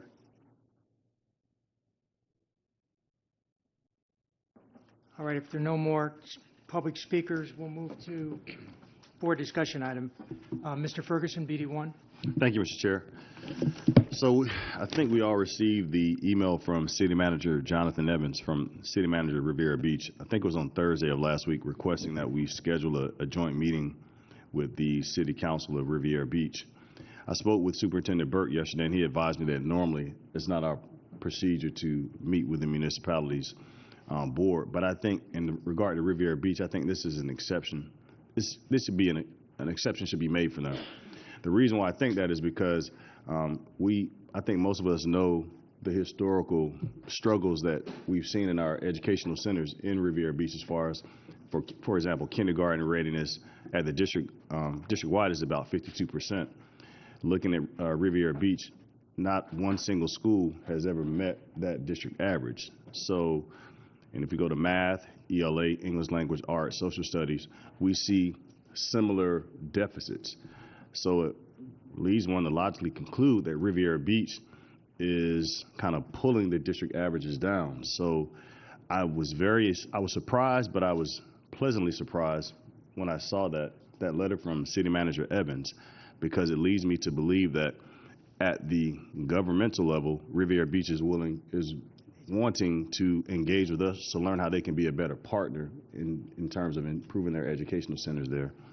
So I just wanted to speak with you all to see if we have an interest in meeting with them. And again, I understand that's not something we normally do, and Superintendent Burke mentioned to me that we have 30+ municipalities, but again, just looking at the historic performances of our schools in Riviera Beach, I think we should do something exceptional like meeting with them. So that's why I wanted to discuss this with you all. Thank you, Mr. Ferguson. Ms. Breaux? Mrs. Whitfield. Thank you. First of all, I want to address the idea around not talking about academics in this meeting. I know that the speakers are gone, but we do talk about it frequently, and I think reading is definitely one of the most important things that we can talk about here, and I think it is definitely not my proudest moment in Palm Beach County to see the scores that we have throughout our Title I schools. And Riviera Beach is definitely part of that. One of the experiences that I had that could be potentially offered as an alternative is that when I went to, Dr. Robinson and I actually held a meeting just as the board members for the city of Lake Worth, and the two of us met with the city commission with staff to be able to be a part of that discussion. So I wanted to put that out as an opportunity if you wanted to do that, as the representative for Riviera Beach, and possibly have staff go with you. It was a really good meeting when Dr. Robinson and I did it many years back in Lake Worth. So it was something I think that you could do. But I do think that the importance around reading is not lost on this board. And, I'm really hopeful that we can tackle this in a better way. I know there's a lot of efforts being made by the district to make this happen, but it is a huge priority. So I just want to throw my voice behind it to say that, yes, I do recognize the issues around reading within this system. Thank you. Ms. Brill and Mrs. Andrews. Thank you. So, and I don't want this to sound like I'm minimizing any issues whatsoever for Riviera Beach, but there are other municipalities that have their own concerns, and I remember the city of Delray Beach reached out, met with some of us individually. Ms. Whitfield's already given one suggestion. I know that we've heard a lot of concerns, different but similar, and again, academics, city of Green Acres. I think if we start having meetings with the municipalities, we're not going to get our work done if we do it as a collective here, but I think that we can do something. I would certainly welcome the opportunity if they want to meet one-on-one, or, however we would have to do it outside of the board meetings. I think that we all have the same goals, but I'm just concerned that going forward, it's going to cause us to, if we start with one, then how do we start with one and not do it with another and not do it with another? Because each municipality has its own concerns about the education in their schools. And I know that Ms. Andrews serves on some boards out west. I don't have the same issues. I have similar. I serve on education committees in my district, which is unincorporated. So just leave it at that, and I think you get my gist. Mrs. Andrews. Thank you. And one of the things I'd like to say is I think I have the same concerns as Mr. Ferguson when we're talking about reading and math, and our community is needing a lot of help. I've actually spoken to some of the elected officials and given them some of the ideas of some of the things that I'm doing out in the Glades region, because we're struggling trying to improve literacy as well as math skills and parental involvement. So we're all having the same problems. And when I saw that letter, I asked the superintendent about it, Mr. Ferguson, and my question to him was, would he be willing to take the staff to go out to the city of Riviera Beach to work with them and answer the questions? I know that in the Glades, you have always been willing to come out there and meet with the elected officials when they've had some of the same questions that we're talking about tonight as it relates to low scores, reading abilities, math, and so on. So we have to kind of know that we're talking about the same thing, but we do need the staff to come up and listen to us, because when we're talking in these cities, they're talking about budgets, they're talking about programs, parental involvement, as well as all of the pieces that you're talking about, Mr. Ferguson. But I think it's going to be the superintendent's leadership along with staff to go out and meet with these communities where the children are having difficulty.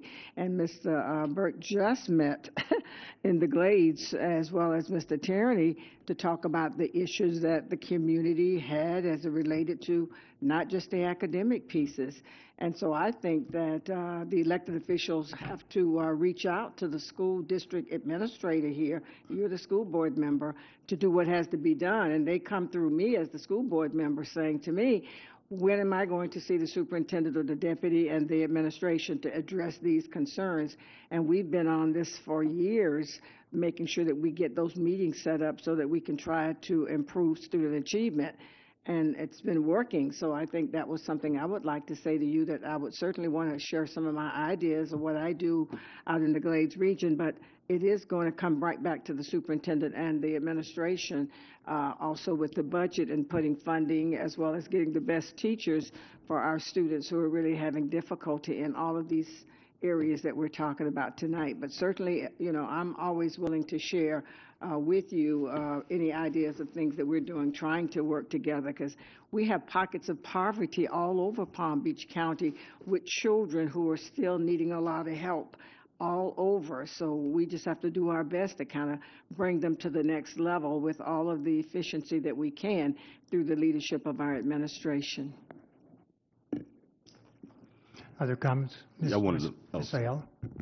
Yeah, thank you, Mr. Chair. I would like to leave the authority to make this decision in the hands of the superintendent. I do not believe that this is at a point where it's a whole board effort. I think that staff can work out a lot, that the city staff can have discussions and conversations about how the city can get more involved with their city's education and make some plans around organizing committees and work groups of their own.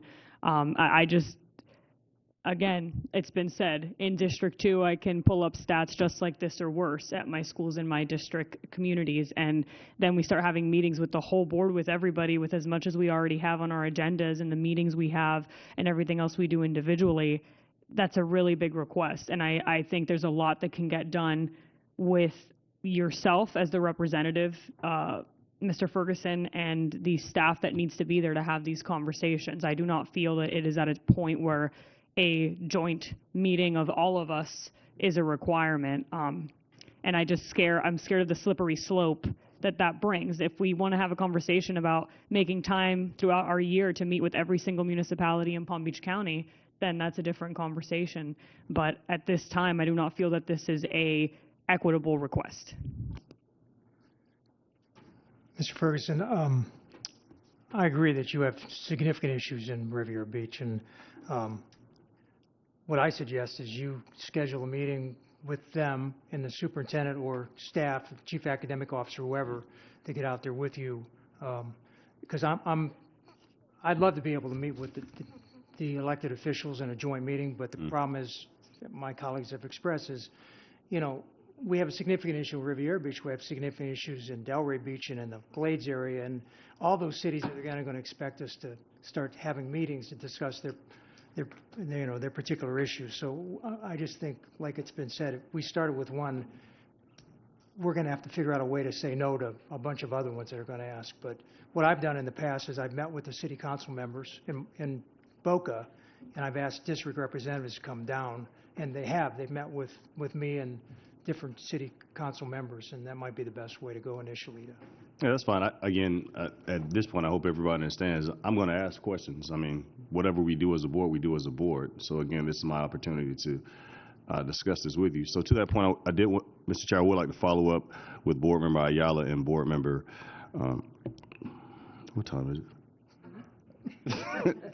Board Member Andrews, just on two things they said. So Board Member Ayala said we're not at a point for a joint meeting. And I understand what everybody is saying too. And clearly I've been interacting with City of Riviera Beach. You saw that they submitted the slideshow that we did from our state of city schools in Riviera Beach. Thanks again to Dr. Miller for helping us put that slide together. But Board Member Ayala, at what point would it be reasonable to have a joint meeting? In your opinion, obviously. Good. Thank you. In my opinion, based on the information that's been laid out here and the goals they're trying to get to, I think that there is significant data that needs to be pulled to be shared with them so that they're at a more knowledgeable place. For example, where are the facilities at on enhancing them? Has the data been pulled with our facilities team to say, here's where the referendum money is going, here's where the penny sales tax is going? I mean, it's just going to be a lot of questions, and I can speak for myself, not for anybody else up here. I am not in any way ever going to say I'm knowledgeable about the specific education system in the city of Riviera Beach. So if we have that meeting, it's going to take a ton of time from our staff to then prepare myself and others who may not be as aware of those informations.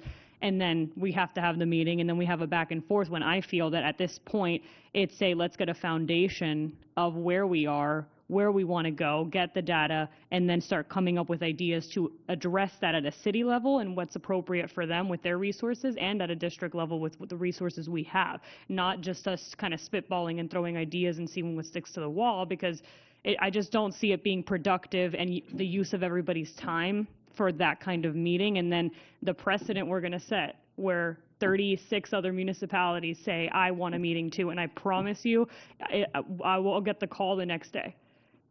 I'm just saying, putting it out there, let's have a conversation if that's what we want to do, and let's see how we can fit that into our schedules. But I don't think at this point, with the information I'm looking at here, although I completely agree and understand that Riviera Beach has not had a positive outcome of academic achievement and success, and there are many reasons for that we can get into later. I do not believe we're at the point where a joint meeting, the way that we have with other bodies in an organized fashion once a year, is a good precedent to set at this time. Okay. Board Member Andrews, what ideas were you referring to? Because I was thinking personally, I was thinking that maybe the city of Riviera Beach, to my knowledge, does not have an education advisory board. I know Delray has one, Boynton has one. I believe there's one out in the Glades. Royal Palm Beach, yeah. So that definitely is something that should be worked on. And my question was, are those advisory boards municipal, created by the municipalities or by private citizens? Yes, It is, okay. So I could, board member, yeah.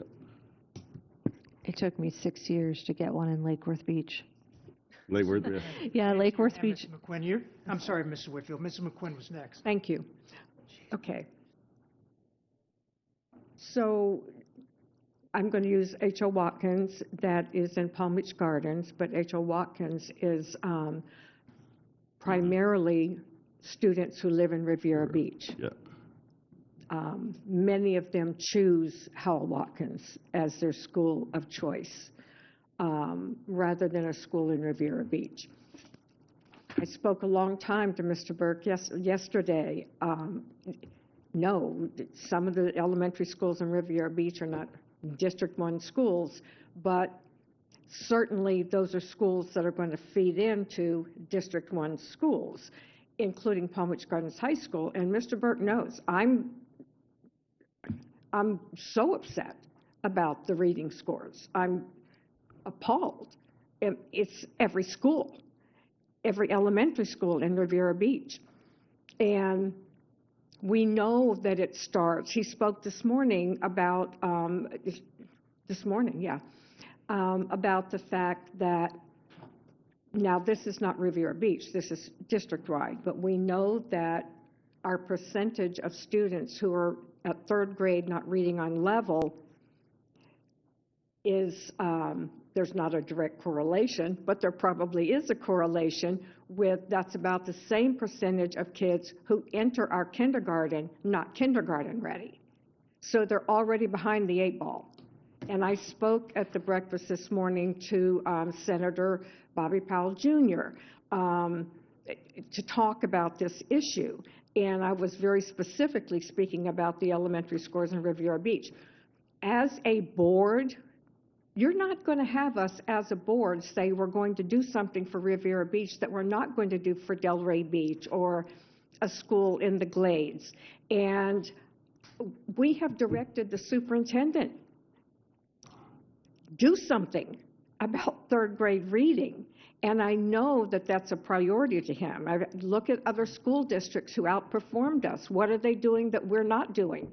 So I know that he has a sense of urgency about it, but I don't think as a board collective, we're going to solve that problem. We have to give that problem to our superintendent and to his staff. Mr. Ferguson, what I suggest is what some of the other cities have is the Education Advisory Committee. Right. We'll see if you can get that going in Riviera Beach, because they usually want the board member there, because we have one in Boca. And then questions, they pose questions, and I get answers, or I've brought people from the district down to those meetings to answer the questions. I think that'll, give them a better sense of what we're doing and what we could do better. Mrs. Whitfield and then Mrs. Andrews. Thank you. I was just going to say this was a huge priority of mine in Lake Worth Beach because I was jealous of Delray and Wellington and all of their education boards. So it did take me a very long time to get it to happen in Lake Worth, and they're still finding their feet under them as a group. I attend every month, but it is difficult to get started. Having like I've gone and presented to the city many times in order to convince them that we needed this. I wrote an entire plan for them. It took a lot of time, but the city has to decide, and then there's the choice of whether it's an advisory board or just a task force, and so that becomes a whole thing. I'm happy to share the documentation that I created around Lake Worth with you. The other thing I would like to mention when it comes to this reading on grade level issue that we have, I think a lot of it ties back to kindergarten readiness. And so the work around Early Learning Coalition and the quality improvement around their VPK centers and getting kids enrolled, I think is crucial because, one of my schools, I think actually is the one with the worst kindergarten readiness in the district. It is very, very difficult to take a child who's completely unready for kindergarten and get them to reading on grade level by third grade, especially when they're coming in with other issues and other challenges. So I think that as a district, we need to be encouraging that as well, and that can be a district-wide initiative. I know Mr. Tierney's worked a lot on it recently, so as another idea for your community. Go ahead, Mrs. Andrews.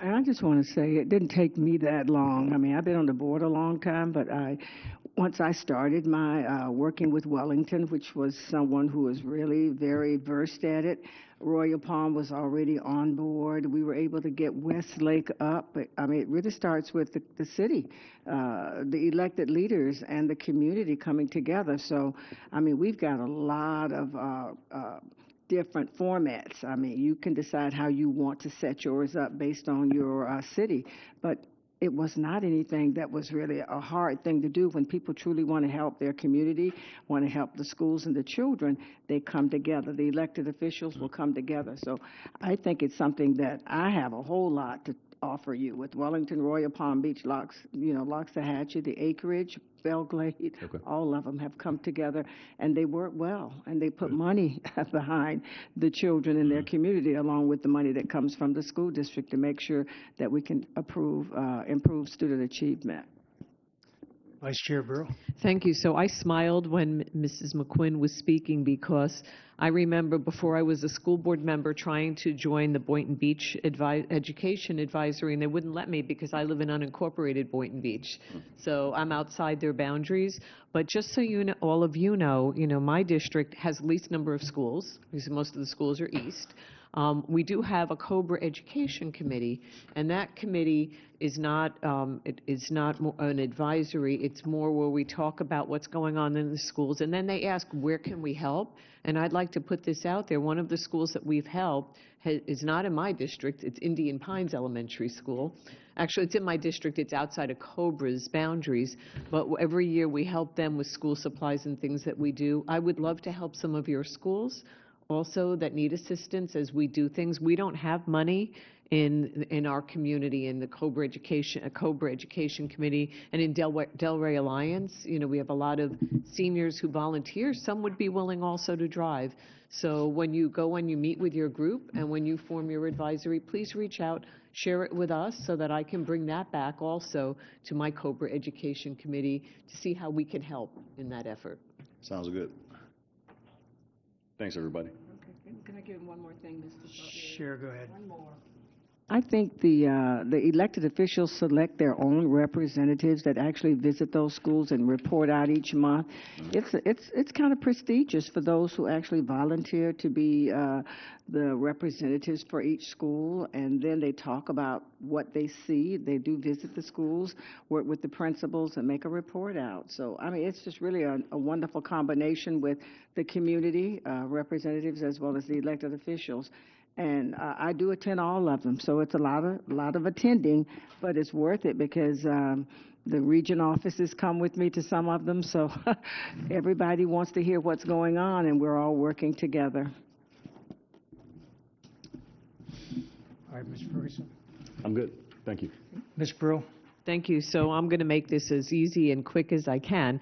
I'll start off by first thanking Mr. Burke, and through the chair to Mr. Burke and to Mr. Kubrick. Thank you so much. Just as background, all of us know that the calendar is always so contentious, and we get a lot of input from the community at our meetings. I did have a couple people in my district, as usual, reach out asking if they could join the calendar committee, and I respectfully asked the superintendent who the members are, which they're attached to your agenda item. This is a superintendent's committee. It's not our committee, so let's be clear about that. But you'll see the members that are there. And Mr. Kubrick was kind enough to, when he responded, he said that he thinks it's more productive than adding people to the committee would be that recommending that we do more to collect input from the community. And so that spurred me into thinking, as we ride the wave, as we're trying to market ourselves, as we're trying to engage the community, I spoke with Mr. Burke when we met this week, and I said my purpose in this item is, as a board, to go back to him and ask him to think of ways that we can engage, more formally than just saying we're going to do it, whether it's, going out to the community in advance, I don't know that we really want to treat it like ABC boundaries, because that would be really difficult after we went through. But I think as we're speaking more about parent participation, that calendar has the greatest impact on our families. And we need to talk about maybe also what happens when we do start school early. We did have lower numbers on Thursday and Friday. A lot of children were still at camp. What do we do for those students if there's a way to get them information earlier? But the bottom line is I would like us to just ask the superintendent, since it is his committee, to maybe work with Mr. Kubrick and come back with some suggestions so that when we do sit down to do the calendar, that we do have community input, that we engage our constituents, and that they feel that they do have some voice in it. That's it. Okay. I don't think any of us have an issue with that. You, Mr. Superintendent? No, we can look at some maybe online tools or something like we use with the strategic plan that might be helpful. So we'll see what we can do. All right. Well, just follow up. I think that's a great idea. We didn't even talk about that one. So we talked about all kinds of other things that might be more contentious. So I think that's great. Thank you. So before we adjourn, Mr. Superintendent, I would like you to consider, certainly your decision, but I would like you to consider not having your staff have to sit here all evening to listen to, especially these kinds of discussions. I feel bad that, unlike us that don't have to get up first thing in the morning and be back here, they've been here all day. And to sit here for hours listening to a lot of stuff that doesn't affect them at all is, it's your decision, but I would just like to give them a break from having to do this. They love being here. I think it builds our camaraderie. See? See? I think they should stick around, too. They get the big bucks. They just let them stay a little longer. That's okay. All right. At least we tried. All right, if nobody has anything else, we'll take a motion to adjourn. Motion by Mrs. Whitfield, seconded by Mrs. Andrews. Any discussion? All in favor? Opposed? Motion carries. This meeting is adjourned.